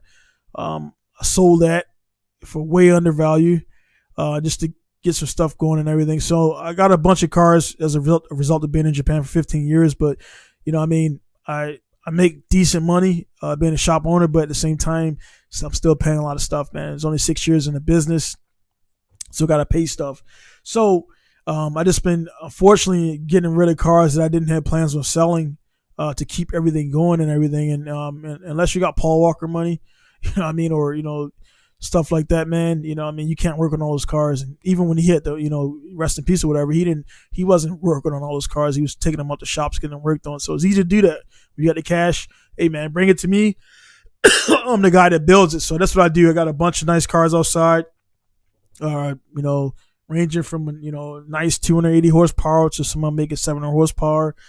So each customer got a different thing right there. But yeah, to answer the question, long story short, if you want to race your Z and keep that Z chassis because you like the Z, RB 2J LS, man, is I hate to say it, but the VG, if you're gonna race it, it's not a fun time, man. And I'm like you, man, because if I gotta choose gun on my head, I always say, if I gotta choose a chassis for this is going to be your only car you could drive for the rest of eternity, S13, man. And it doesn't matter, Sylvia or whatever, both of them, if you're gonna make me choose between the Sylvia the fastback, hatchback, whatever they call it, I'm gonna choose the fastback and everything. It just got a little bit place in my heart. My first real car was the S13 hatch. And I say that was my first car because it was my first car. It was road registered. My very first car was a 1986 Celica ST, and I bought it for $400 when Craigslist first came out. I went on Craigslist. I had $400 and no shit. That was a car for $400. I bought it at 12 at night. Never do that. Never buy a car at nighttime. It was a shady deal. And it won't. It was some Mexican dude. Very real shady, man. I thought we were gonna get robbed and everything. It was a kind of bad part of town. Bought the car. We drove it with no plates. My boy Brian, shout out to Brian, man. Brian Gately, we drove that thing with no plates all the way from I think East Baltimore to West Baltimore. No plates, not even a fake plate or cardboard. Brian was a wild boy, man. So we just followed him. He just went wide open, man. Because the reason why we do that, because in Maryland at the time, they didn't care too much about your front plate. So a lot of people didn't have front plates on it. So if a cop seen a car with no front plate, they just mostly trying to drive by you. But so I was riding behind him, and because I didn't want to drive it. And I was like, dude, I ain't gonna do it. He's like, fuck it, man, I'll drive it. So we followed him and everything. That way nobody can get right behind him and everything. So yeah, I got that thing there. I got 2 sets of temp plates because when you change your insurance, they give you 7 days to get the inspection, and then you get your hard plates. And I went to one spot, and this is what started my mechanical stuff in a serious way. I went to multiple shops, and they were like, "Man, this thing's a piece of shit." Now, knowing what I know, that car was a piece of shit, man. Yeah. Then I seen got my guy. See, that's my guy Lex, man. I'm like, hey Lex, if you're on, man, hey dude, I can load up the Skype right now. You can jump on, man. Let me know. Yeah. But yeah. So we got that and stuff like that actually. Yeah, but I seen Lex on the thing. I seen that they had dudes were getting popped for customizing the plate. So this one dude had carbon fiber. He did a carbon fiber layover his plate and everything, and I guess cops are busting people for that and everything, man. So it's that. But hey, Lex, man, I'm trying out the live thing, man. I was playing with it, and I wanted to come online for this whole 222 joint and everything. So I was gonna do it and record it, but I didn't feel like editing and everything, and I was gonna actually upload it at 222 at 2200 hours and 22 seconds or whatever, 22 minutes. I was gonna upload it there and everything, but whatever, man. The live thing seems to be going good. I got people flowing in. I had my guy. I'm not sure if he's still here. My guy Tactical. Let's see. Yeah, Tactical drawers and everything. So it seemed like it's more people was getting on live because live is organic and everything, man. So, but yeah, man. Hey, Lex, where you at, man? What time is it over in Cali, man? What you up to, man? So yeah, man, I just been just doing this and seeing how it runs and everything. So I'm not going to stay too much longer. So it's 1 hour and 26 minutes and everything, man. Sorry guys, I keep clearing my throat, but I didn't really expect to talk this long, and my throat was getting really scratchy and everything. But yeah, man. So to wrap up on B Moore's question, man. Yeah, man. Yeah.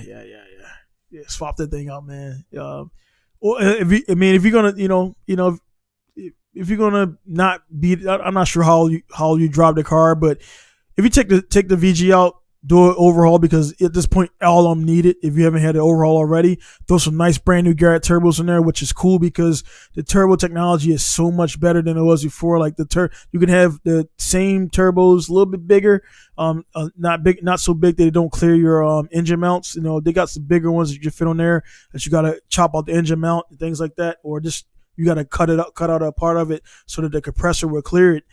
So there's a few kits out there, but the Z, and it doesn't matter any car. The Z in particular, I don't mess around, man, with no inferior products, man. I mean, I don't really do it because I when I first opened my shop, I had a thing with Kinagawa, which people go back and forth about the whole China thing and what's that. All this shit come from China at some point. The only difference in the China stuff is the China with QA and then China with no QA, which is quality assurance. So that's the only thing. I've did my own tests. I've ordered the fuck these motherfuckers, man. I ain't got no they season, man, whatever. Greddy, I ordered a Greddy and a cooler kit. I ordered the one on Alibaba, same shit, same box, same padding, same everything. Only thing that was different on the Greddy was once they get it, they polish it up a little bit. They stamp it, they do the anodizing stuff on there, put the little truss thing on there, whatever. And this particular kit, and they got the Greddy couplers. So if you guys going back, the guys who are fanboys on Nismo and all this other shit, now there's quality, there's quality for sure. You know what I mean? And a lot of stuff like that out there, they get the patent on it and nobody else can get it. So a few companies here, they jumped the gun before the internet came out. These were the ones that were doing they had like all these little trinkets and stuff like that, and they're charging $30. Then Alibaba came out and they're like, hey dude, that's the same little trinket you selling me for $30 with your name on it and logo, and here's the same thing. And then the internet caught up and it fucked a lot of people. It exposed a lot of things. So if you guys are seeing, car prices are going up, but one thing like that came down, tooling, different parts and everything. Like, I mean, I run an Everlast welder. My Everlast welder is 6 years old now, and yeah, my welder is 6 years old, man. That thing has been solid. I've welded shit, 280 amps and whatever, man. And the thing about the Everlast, for guys who don't know, bouncing around, Everlast is a green Miller welder. You guys know Miller's blue. You know what I mean? Miller's been around for a long time and they got quality shit. There's a thing that happens if a patent lapses, there's a certain point when you repatent it, it's open. So what happened was they got the patent for it. If you look on YouTube, they put them side by side.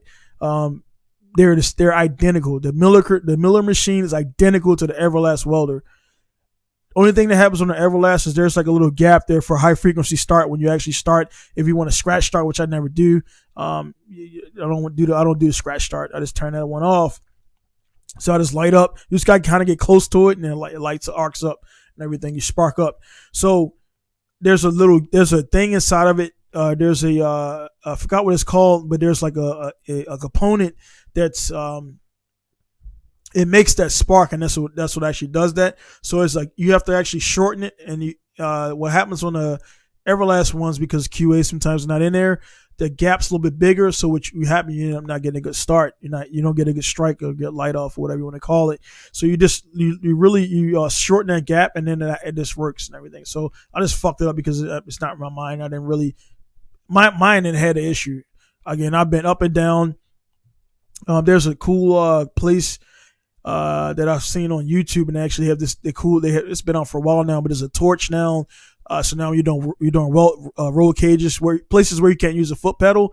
There's it's like a pressure sensitive button. So the harder you press the button on your torch, the harder the higher the amps go. So if you're in a roll cage, and those of you watching and listening, if you weld, one of the shitty parts where you're doing anything when you don't have a foot switch, you got 120 amps, but you don't want you can use like 115, 100 amps. But you gotta get out the thing, go out there and change it up, and you gotta change the cleaning and all that stuff like that. So this thing is it's out there, it's on YouTube, whatever. You just literally and you can move it around, and it's like a pressure sensitive button. So you can go from you can go from 20 amps, 75, crank it up to 120, get the heat up and everything, dial it back on to 90, and you wrap up and you tap out at about 80, and it just kind of flows real good. So I just ordered it. Definitely need it. It's about $300. If I remember it, I'll put it down there. But then again, nope, because I don't do free. Nah, man, no freebies, man. That's what changed about that. Alex will tell you about that, man. No freebies, man. We don't give out no fucking free publicity, man. The only thing I'm promoting is shit I work with, people I do. Got a nice Bridgemoto helmet here. Again, protect your head. Make sure you step out at bridgemoto.com. Check out that stuff out. My guy Alan Newsom, who Alan is probably up. If I stay on a little bit longer, he'll probably drop it and everything. So let know Lex. Lex is don't know what time it is, but I think it's early in the morning there, Lex, if Lex is still there and everything. So we got it there. So again, I think I might start doing these more possibly. I might do one with Lex, again, my guy, and see how it does with the actual because I got the latency. So if the latency works, which I think it's not going to work, I don't think so because it's delayed. So we'll have to kind of do it a certain kind of way and everything. So, but everything's going on there and everything. So let me check this out and see. We got it don't show me where the let me see the participants and everything. I can't really see the. All right, so we got that right there. I'm trying to see like how many people. It shows me how many people there. All right, so it says 4 people are watching right now, so I'm not sure which 4 you're watching now. It's down to 3 and everything. I'm losing people, so. But yeah, maybe I don't know. I think the live things I'll start doing that a little bit more. Maybe, like for the last because I'm definitely gonna wrap this up because I told my wife I was gonna be here for an hour and her mom's there and everything. So now it's 10 and the kids are probably sleeping and everything. So whatever. I mean, she's not bugging me like that, but I just told her I was gonna be back and everything. And with the way I opened up the podcast for people who just came in, open up with the story of a one of her best friends ex-husband unfortunately passed away in an accident and everything. Oh yeah, oh man, what's up, Mr. Jeffrey? My guy Yoshi Jeffrey. Yoshi was on a podcast episode a little while ago, and he also came in on when I had this like scramble podcast and everything. And I'll try to do. I might do this again, Yoshi, with the random calling with Skype. It's just the latency. I got the latency for the live, so now my live stream is actually linking up to what I'm saying. I figured out the milliseconds and everything for my setup. But the thing about it, if I do that, the Skype as you talk will be live and then it'll be backwards and stuff like that. So I'll do a test with it. I'll do a test with Lex and everything. But if it works, I'm able to do this live. So I might yeah, man, I might start doing these like maybe once a week because this will be a quicker way to get the podcast out.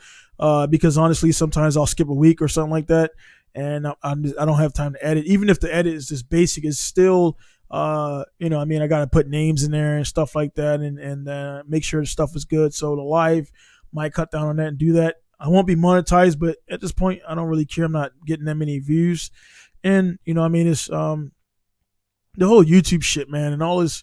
Again, I'm going back on it again, but the whole YouTube shit and all the social media stuff, like everybody, man, like, and I quote myself, man, like, checking the fucking likes and this. I do it for a little bit different reason, I will say, because I'm looking at who's looking at it from where, who's seeing the stuff. Follow my analytics. Analytics is a big thing that people ignore. The guys who are doing really, really well in it, they pay people for analytics, and a lot of those guys are paying for this and paying for that. But they're investing into their thing and everything. So, for me, I'm not, I'm just going to get it organic or it's not going to happen at all. So I'm not going to pay anybody for nothing, to do stuff like that. Because again, my grind is not YouTube. My grind is running my business. YouTube is just an outlet for it, and it does well. And actually, even with the subscribers, the amount of people that follow and things like that, I do get a good amount of people. Hey man, I want to buy a car. Hey, I want to do this. I want to do that and everything. So what I might do is I might, keep the podcast, but I might have different segments and have maybe a tech segment. Maybe it'll be like a tech every once a month or something like that. I'll have like a session. Well, every whatever at my time, in Japan. So unfortunately, it won't appease to everybody because I can't make all the time zones match up. But maybe I'll have like a session like, hey man, like tech questions. So I get a bunch of guys actually, who email me, and I really don't. I don't do those back because honestly, you didn't pay for it. As far as the knowledge is not free, and I spent a lot of time learning the stuff I learned. So I'm not just gonna give it out for no reason. But it's a little trade off. I get a little bit of text, a little bit of support from the YouTube crowd. It grows things. It goes out there. Of course, it's going to generate revenue and everything. So it's pretty cool. So in a way, you're helping me. So if it blows up and I get a bunch of people in there, I can answer all the questions I can answer. I'm not a guru, but I know a lot of shit. I know a lot. I know enough to be in business now for 6 years, been in the industry for a good amount of time. I never screwed anybody over. I'm regarded by a lot of people, and you just don't get to that point by fucking people's cars up. So, I messed a lot of my own cars up, trying things and doing things. So I don't try enough with a customer car. A customer car is, hey man, it works or it doesn't. We gotta fix this properly, or we gotta move on. So there's no sending it, quote unquote, when it comes down to my customer cars. Shit works, and like it is what it is. A lot of my customers are, course, they were, they're Japanese cars in Japan. Cars are 25, 28, 30 years old. Some of these cars, it's been through 5, 6 owners. These shits are like, I hate to use the term, man. It's like a dude or a chick that's been around. You know what I mean? Yeah. Everybody has a history, so there's wear and tear. There's guys, they get these old ass cars, and I always harp on it, man. They want power first. Suspension is so much better because I can take a really good MRS 1ZZ and run laps around the GTRs, and I've done it multiple times. In their defense, they're weekend warriors. I have pro level drift license. I didn't really go towards my grip stuff yet, but I've driven with a lot of pro guys and kept up with them. I know I'm on that level. I just got to go through the whole thing and everything, and I'll do that probably just coming up this spring. I got to get my license, my JAF A and B in license, so I can do Tsukuba time attack as a privateer. So I definitely want to do that. So last time I was at Tsukuba, I ran like a 112 with a truck Subaru, which was stock and everything, and that was still pretty.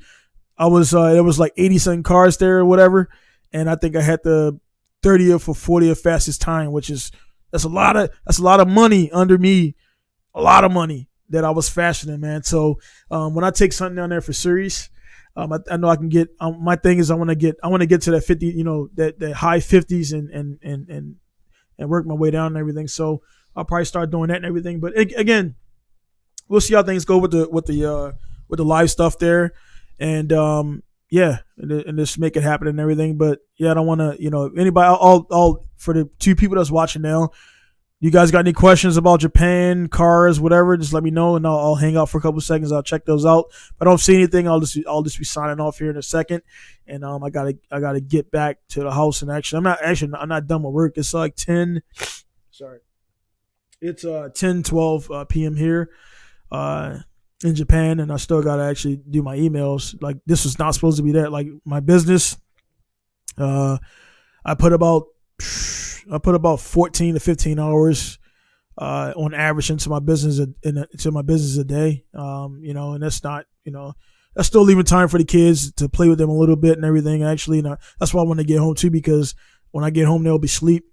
And as hard as I work and everything, and as many goals as I have, for the guys who follow me a lot, I got my kids into the dirt bikes. I just got the dirt bikes about 8 months ago, and I got like about 10 bikes now. Dirt bikes are much cheaper than cars, and it's just funny when you go to the dirt bike page and guys are, oh, well, I paid this much for this. I'm like, bro, stop it. Like, the cars are much more expensive than bikes, man. Much more. Relative, you're talking about MotoGP and the higher levels of motocross and stuff like that. Yeah, they get some crazy shit, but it's just because they want to say I paid $22K for forks or whatever and stuff like that. So I know it can get up there for bikes, but on average, you bike guys are not spending anywhere near the amount for the car guys are spending. So my guy Lex right there, if he's still there, Lex is a bike and a car guy, so he's spending double. But yeah, man, I got my kids in the motocross. They're doing really well riding PW50s. My youngest, I just put a video up. If you check the page, this is his second time out with no training wheels, and man, it's just, man, it was, you guys have seen, I've been going out to the beach a bunch. I've been here for 15 years in Masawa, but there was never any reason for me to go towards the beach. And all this time, man, I've been missing out on the awesome view. Like, I'm hovering me 1,000 miles away from California. I'm in the northeast part of Masawa. And it's funny, I'm from Baltimore. I'm from the northeast of, people, they'll argue about that, where Baltimore is. Because Maryland is technically below the Mason Dixon line, so technically it's south, but we're still north. But yeah, man, it's I got the snow, I got a beach, and I got water. And it's this surreal, when you look around, and something about being down by the ocean, there's a, and man, I'm on the Tuesday 2022, and I said I don't really believe in much and stuff like that, and I just kind of take it for what it is. But kind of reflecting back to what I said in the beginning, I believe what I see. I believe what I see with my own eyes, and then we take it from there. If you can't see it, can't feel it, don't believe it. But they're going out to the beach and riding dirt bikes. You know, after you ride, when you ride a dirt bike, you're just riding a dirt bike. You're in the sand. It's pretty cool because it's good training because sand is part of riding the motocross. And a lot of people don't train in it. So it's actually a pretty cool thing to be able to train in. And the reason why is because the motocross circuit's all snowed over here in northern Japan. And the beach actually, again, it snows, but that snow melts pretty quickly and the water comes up and everything. So you can actually ride down there still.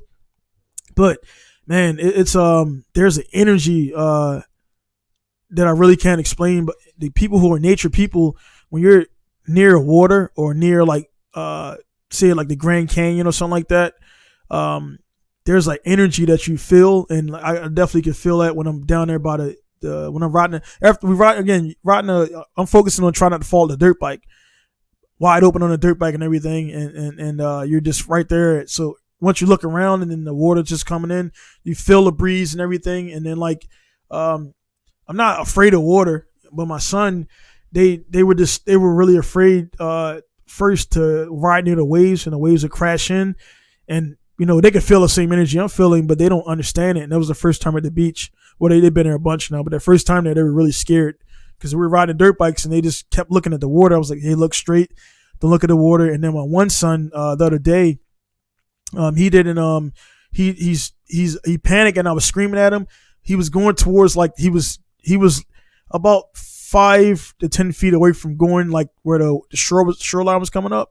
So to him, it looked like he's about to go in the water. I'm like, he's going to the water. So he cut the wheel, and there was like this little, I'm not sure, the bollards or something, these real big cement things that stop the water from like, going over or whatever. So he ran into that, and I was there to actually catch him because he went up the bike, and before he could go over the handlebars, I grabbed the back of his legs and everything. So I timed out there. So I'm all right, my bad. So now when I go live, I got to make sure I turn off the.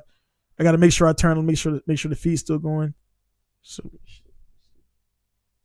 all right, it's still going. All right, it's still going. My bad. I'm gonna wrap up here soon, but I gotta make sure that I turn off the so my shit doesn't shut down, because that would have really sucked if the hard drive cut off and everything. Yeah. So for my 2 watchers, thank you guys for tuning in. Thank you for the support and everything. But what I was saying, wrapping up, the energy there, they never been around that much water like that, and they just made them a little bit scared. But yeah, if you ever go in nature, and this is weird because I'm a automotive podcast talking about cars and everything, and the next I'm talking about fucking nature and mountains and shit. But I've been in mountains, I've been snowboarding and everything, and there is a weird connection to nature when you go high up in the mountains and you go snowboarding so high up that you're in the clouds, and then there's just so much snow. Nature's crazy, man, and nature has a way. And I might start doing more stuff. It really for me, it really resets everything. Like I got a bunch of stuff. I got a bunch of self-imposed deadlines. I got to do this. I got the season coming up again. I want to get back into competing. I got the family stuff and everything else, but we get so caught up in the shit we got to do, and we don't really, whatever we have to do for other people, we can't do that shit if you're fucking mentally messed up, or you can't do stuff. So you gotta be healthy. You gotta be a right mind. You gotta be in a right place to do what you gotta do to be a what's the word, man? I've been up since like 4 o'clock this morning, so I'm drawing a blank. To be a productive citizen. Let's keep it short and everything. So yeah, man, I've just started once a week. I find myself now just going down to the ocean, and just look like this, because I can hear my shop's right here for the guys who know Pinkustyle, but right behind my shop, literally, from right where I'm sitting right now, maybe about maybe. If I walk in a straight line about 5 minutes, I walk into the water. That's how close it is to me right here. I can hear it. I can hear when it's really rolling up. Then I can just go up the street a little bit and I can see the waves crashing in and everything. So it's pretty cool. And again, it's just something about going out there. It just resets everything. It lets you know whatever the fuck your issues are, or whatever you're going out, whatever you're bitching about, whatever you're griping about is not really a big deal. The sun's gonna go down. The sun's gonna come up tomorrow, and you pass away or whatever. The world's going to continue, and that's one thing. When I deal with people, customers, and deal with rude people and deal with things like that, I keep it straight. Like, hey man, you're not fucking gonna stress me out. And I hate that I've done good this podcast, not talking about business too much, but always talk about business because it's at the top of mind. But a lot of customers out there, they just everything is important to them at that point. I'm like, bro, no, it's the guy I'm working on who waited for 3 months to get his car worked on. He has my undivided attention. You with your other shit, you need you're and most of the time it's shit that don't even matter. Something that's I'm like I don't drop what I'm doing to help anybody. And people like to say that's a knock. You spoil like, no, I don't have to do anything, man. Again, I worked hard to get to this point, and it's I'm gonna do what I gotta do. So I'm not gonna allow anybody outside stress affect my life. I gotta be cool. And there's been times where I've allowed other people's energy to directly affect mine to the point where I want to fight because it's like, dude, like you're really you're being disrespectful. I'm trying to maintain a professional business, but at the same time, there's points where I got to pull out the professional shit and get real with people and let them know, hey man, you got to have respect and everything. So it gets, it's not a lot. It's not a lot. It doesn't happen a lot. It's just sometimes I had to remind people that, hey, you got to fucking wait in line. You got to do that. I'm a customer too at certain places. So when I go to do certain things, I got to wait for them to get to me. That's just how the world works, man. So you gotta be like that. So again, I'll save that to the end and everything. So yeah, man, this is a test that now we're at what? Let's see, where's the 1 hour 49 minutes of just rambling. Had a few questions in there. Shout out to everybody who joined. I got one watcher right now. Thank you for the one watcher right now and everything. Seriously, man, one person in the whole world is watching me talk and ramble and shit. So this is come back up and everything.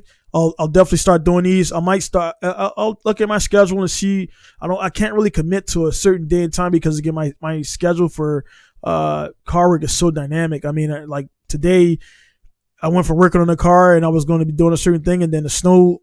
I had to clean snow. Because I got to keep my lot clear, and the person who was helping me with the bulldozer, he's not going to wait for me to put the axles in or whatever. So I had to drop what I was doing. I had to actually shovel away from the other cars because, the bulldozer can't get close to the cars for obvious reasons. So I had to manually remove a bunch of snow to put it in the middle of the road so he can bulldoze it up. So my lot, I'm looking on the security footage right now. My lot's all clear. A little bit, it's a little bit snow out there now, but it's all good to go. So shit happens. So for that reason, I can't say at Monday at this time I won't do that. So maybe I'll have some set. What I'll try to do is I'll try to announce it. Maybe in the early part of the day if I know I'm going to have some time. And that's the best thing I do is just hit subscribe, hit the bell and all that stuff. And follow me on all the different areas you can follow me at, and that way you could just if you see them a notification, I'm gonna go live in this time, and then we can have certain topics we could talk about when drifting comes up. We're definitely gonna do it for me and Lex gonna do it for Formula Drift, and we're gonna try to cover different ones stuff like that. I am going to be competing, working my way back into competing MSC stuff. I gotta start getting my resume back up. 6 years I've been away, so my pro license are invalid right now because I got those in 2015. The drifting has changed a bunch. I got to get back out there, get practice, and I'm still good. Once you get to a certain level of something, you could do it. But if you whatever you do out there, if you go away for something for a good amount of time, that first month or so might be a little bit rough for certain things. For driving, it's a few laps actually, and then you're right back in it. You pick up where you left off, and then you add on to new stuff and everything. So you don't forget what you learned. Because driving, while it's physical in nature, it's not like I'm in motocross now. Motocross, I could definitely see if a guy stopped riding a dirt bike for a good amount of time, man. That's a lot of, you're physically standing up, doing all this stuff, leaning the bike, doing all this stuff, shifting gears, blah, blah, blah. There's a lot. You're all over the bike. You're just, hands are like this, feet are moving around, body's moving around. In the car, you're fixed, you're moving around, you're driving, but you're sitting like that. If you got a good seatbelt, you got a helmet and everything, keep you fixed in there. So I can definitely see with the dirt bikes and stuff that's, I do jiu-jitsu. You see my gold medals right there and my blue belt, which I'm a purple belt in jiu-jitsu. That's just the one that's retired. And my purple belt Man, it's whatever on there, man. I just been away from jiu-jitsu a little bit and everything. But yeah, if I'm doing jiu-jitsu, I'm a purple belt. But if I go back, to tonight, I'm getting tapped by blues, and that's all good. You know what I'm saying? Whatever, man. It's just practice. I know what I could do in a competition. I know what I'm capable of, but I'm out of shape. I haven't been practicing my chokes, and they've been practicing. They're doing spider guards and all this other different shit and everything. So, jiu-jitsu, if I go back out there and get on there, I'll get back spun up. Cars, if I go back to the track tomorrow, it takes about a few laps for me to get warmed up to drifting or whatever in the car I'm driving. And then, for dirt bikes, I've kind of been riding a bunch of dirt bikes recently because it's new. I'm a beginner at it. I'm 38 and I'm already a pro in drifting, pro level. And now I'm a beginner again in dirt bikes now. So it's that whole excitement of getting to the track and you smell the tires burning and everything. And you because back in the day when you first started drifting and racing cars, your fucking car is all messy. Like now as a pro, when I pull up, I got all my tools in one crate. I got all my solvents and oils in one crate and everything's in there. So when I load up at the end of the day, I'm not fucking throwing a bunch of shit in the car. I pick it up. I put all the stuff in the car and everything. So when I got into dirt bikes, last February, actually, it's about, last April, right when the snow was melting, I got into dirt bikes, and man, I honestly traded some cars for the dirt bikes, which I shouldn't have traded, and I bought one, and yeah, I've been, man, I went from no bikes to now I got about 10 bikes, not to include the kids' bikes because I don't ride those, but with their bikes, I think I got like 13 bikes, and they're cheap to get, and a lot of guys just quit. And again, I'm new to a motocross, but at the same time, the mindset and everything has allowed me to learn a lot quicker. When I get into anything, music, cars, jiu-jitsu, martial arts, games, whatever, I really go full bore. So I really started doing the research. I've been watching all the Supercross rounds, and now watching motocross and Supercross is a different respect than when you actually do it. Same thing with the jiu-jitsu. I've been doing jiu-jitsu probably about a little over 10 years now. And when I started training MMA, it's like you would say, hey, man, I would get up and, dude, when some dude's laying on you, trying to fucking choke you and beat you up or whatever, you're saying, oh, I would do this and do that. Nah, you're so fucking tired that you're not even thinking about the dudes on your left side. Your legs open. You can crunch up into you can get on a kind of fetal position or get on your knees, but you're just so tired unless you got a coach say, hey, get up, get to your knees, get to your back, do all this stuff. And even when you do that, you're so this thing keep cutting off on me, and I don't want to, but you're so tired, you can't put it together. So, when it's just, I have a big thing with people online, like saying, this boxer's a bum or this football player's a bum or whatever, I played Division I football, so I can say a certain amount of thing about what it is to play football. I've been in combat 3 times in Iraq and everything, so I can talk on different things when it comes to war and all the stuff like that. So I'm just a big proponent on not running your fucking mouth about shit you don't know about and everything. And people, I don't want to cuss too much, but yeah, that's my thing, and that's how I live my life, and everything works well, man. So being in Japan, is just pretty cool for the people who not haven't been to Japan before. You got music, you got sports, you got cars, you got everything that I like to do is here, and is very rich. So I'm here. I've been here for 15 years. I'm not going to go nowhere. I'm a Baltimore native. Proud of proud to survive Baltimore, but man, nah, man. Unless North Korea start doing some dumb shit, because we're right there by North Korea, and we got to evacuate. That'll be man. It wouldn't be evacuated because I got my shop here. It's kind of like, everybody, they kind of work their way in a certain way where they can't pick up and leave. It's not that I can't pick up and leave, but this is my business right here. I'm in a very good strategical point where if I'm good at what I do, very, very good at what I do. But if I move next door to top secret, you think I'm going to get business? Let's be fucking real. No, I'm not going to get any skylines at my shop if I'm next to top secret. It's just where I'm at in Japan is a really good spot. I am by the base. I don't rely heavily on base.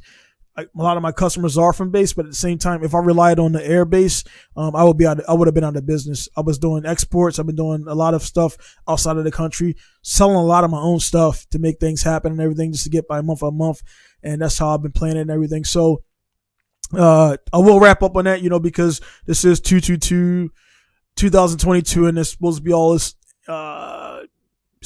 mumbo jumbo about pathways opens and portals and all this other shit and everything, man. You make happen what you make happen out there. Do what you got to do.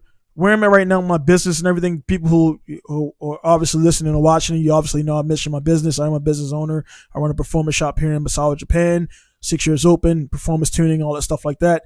All my stuff that you see, if you follow my Pinku style, started from $5,000. And this it's not no fucking snake oil. I'm not selling you nothing. It's not my thing. But I had $5,000, and I was about to buy a transmission, a used transmission, upgraded one, but it was used. And I was like, nah, man, let me the building that I got my first shop, this is my second shop. I actually upgraded after 3 years. I went over to the guy, and I asked first if I can rent the place, and he told me no, because I'm a gaijin, and at the time I wasn't married. Came back, fate was crazy. We were going to go down a certain street, and the street was blocked off for traffic, or something happened, so we went down this other street, and I noticed the door was open on the shop, it blew off the brackets. So I went over there, and I could see inside the shop, and there was nothing in there. I'm like, oh shit, nobody's here. The dude that was there for 6 months, and he lost the business. So I'm like, I told my wife, I was like, hey man, I think I want to get this place. I'm ready to, I'm getting tired of the contract and stuff, because they're taking money from us. I had $5,000, and you needed to pay, it was $5,800. You had to pay for, the first month, you had to pay for 3 months. And actually I got $2,000 of that dollars back when I left, when I finished that shop. It was pretty much just in case I couldn't pay my rent. They take one of you get 2 deductions. Well, actually, they get 2 deductions. So rent was about $1,200 a month, equivalent Japanese yen to US. It's about $1,200 a month. Many people say I paid too much. And after I was there for a while, I definitely did, because this shop I'm at right now, not putting numbers out there, I pay a lot less, and it's much bigger. But I had to do that to start. Anyway, I took the $5,000 for I was going to buy the transmission. One part, I could have been and bought that transmission thinking I'm going to, drifting is going to be my key and all that stuff like that, and racing or whatever. I took the $5,000, I put it down, and I didn't have any, that was it. All I had was $5,000. And, I had a month to make money, and then the timing, I planned it out a little bit, but it was kind of loosely. I knew the 25-year rule was coming up. GTRs were turning 25 within a year, so all these GTRs just came in GTR, and that's why people thought I was a GTR shop. I'm talking about I had 6-7 GTRs there, engine bills, engine swaps, all GTRs kept me in business solely for the first 2 years, nothing but GTRs. But I had to let people know I wasn't only working on GTRs. I can do rotaries, I can do Subarus, I can do all this other stuff. Start getting in magazines. I built a Subaru because one guy said I couldn't do a Subaru. I built a Subaru, got it in the magazine in 2 weeks, and I won first place in the placard right there. I won first place for most modified, and then I said, now what? You know what I mean? This is all in a month. I just did it to spite the guy. So I won first place in the event, got featured in the magazine, and this fucking Subaru somewhere in the fucking field somewhere rotting away. And he's supposed to be the fucking Subaru guru. So shit like that, man, versus going online and bitching about stuff and doing it. I'm just a show. I show people, and that's what I do. Put me where I'm in. But again, the $5,000 I sacrificed to not buy that cool car part has multiplied more money many times over. And I'll be straight up, man, I'm not a fucking millionaire. I mean, I've had a lot of money over time. If I add it up, definitely well over $1 million for different things before I started the business. But wasting money, blah blah blah, whatever. But you gotta start at some point. Just like the podcast, this is episode number 136. If I would have started the podcast when I first thought about starting a podcast, this is before the podcast boom. before fucking Rogan start. Rogan's my guy. I'm just saying. So before Rogan starts saying, "Hey, you should get a podcast and you should start a podcast," and then everybody started doing a podcast, and it just blew up. And if I would have started when I originally got the thought, I think I would have been at about maybe close to 200 to maybe 230, that's a a good amount. This is 136. Do the math. I don't do math in my head. I dropped out of college because I couldn't pass algebra 101. Like, bad, man. Math is whatever. I don't want to go down that. I want to start another podcast, but yeah. Functional math and find I can find a load in the circuit and tell you how much volts is here and blah blah blah and where it's dropping out and diodes and all that shit and blah blah blah. I'm good with computers and all that stuff like that, but just solving for the unknown, I'm like, dude, what the fuck for, man? I don't need to solve for X to fucking balance my books to do my taxes. So fuck that shit, man. So anyway, I dropped out of college because I basically couldn't. My selection of majors was kinesiology. No. The selection for majors was women's studies and art. That was the only majors that you could really do without having 101. But the women's studies, like, what the fuck am I gonna do with that? And then the art was it was tempting, but I wasn't. I mean, I could draw a little bit and do artistic stuff, but that wasn't my calling. And then when I looked at the syllabus, the fucking you have to pay for art. You have to pay I think almost $300 to $400 a week for canvas and all that shit. Because you have to supply your own canvas. Like, fuck that. Nah, dude. So I was like, I'm out of there. So I was like, shortly after that, my grades start slipping for playing Division I. I went to University of Maryland, Maryland Turpin. So my last game was against Florida State. We beat Florida State. And I didn't even get in the I don't have any proof because I was a walk-on. So I wasn't on a roster, really. I wasn't there long enough. I guarantee I wasn't on a roster. And then I missed the photo shoot because I just didn't know. I didn't know. So I came to the locker room one day and I was getting ready for the practice. Fucking everybody's up on the stands and I'm like, what the fuck's going on? I missed the picture. That was my only proof, other than the people who know me. My mom came to games and everybody and whatever, man. I played with the year I was there. Sean Merriman was there. Dequan Jackson, Vernon Davis, notable guys. Yeah, man, it was some Ray Lewis brother was there, and a lot of the dudes was there, man. They don't go into the pros and everything. So, but man, it was just going through college. I played lacrosse, captain of lacrosse. I wrestled, played football, starter in varsity. I walked onto varsity my first year after JV. Yeah, man, I was good at sports. I was a starter. I wasn't all American because I didn't apply myself now that I know what I know and learning. I mean, I felt I wanted to play running back and they put me everywhere else but running back. We were just so stacked at running backs that it was not happening. And so I kind of like had the self-pity shit and everything versus just fucking go out there and making plays. And I did hit. I was a hitter. I just hit motherfuckers. I didn't study the game. I just knew where the ball was. I made plays. And I made enough plays to be a starter. I didn't have crazy stats. I scored one touchdown from a fumble recovery. But lacrosse is where I kind of really shined. It was different. I became a captain, and I was new to that, and stuff like that. So, yeah, man, it is what it is. But I was good enough to be a walk-on in University of Maryland. I walked straight on. Coach Galt, he's like, pick that up, run there, jump up there, and I was good enough to do it. So I was a walk-on, and my grades just went down, though, and I lost my scholarship. Well, I forfeited my scholarship. I was on an academic scholarship, $90,000 scholarship, Baltimore Incentive Program. This was a program designed for people in Baltimore that we had the grades, but we didn't have the money to go to school.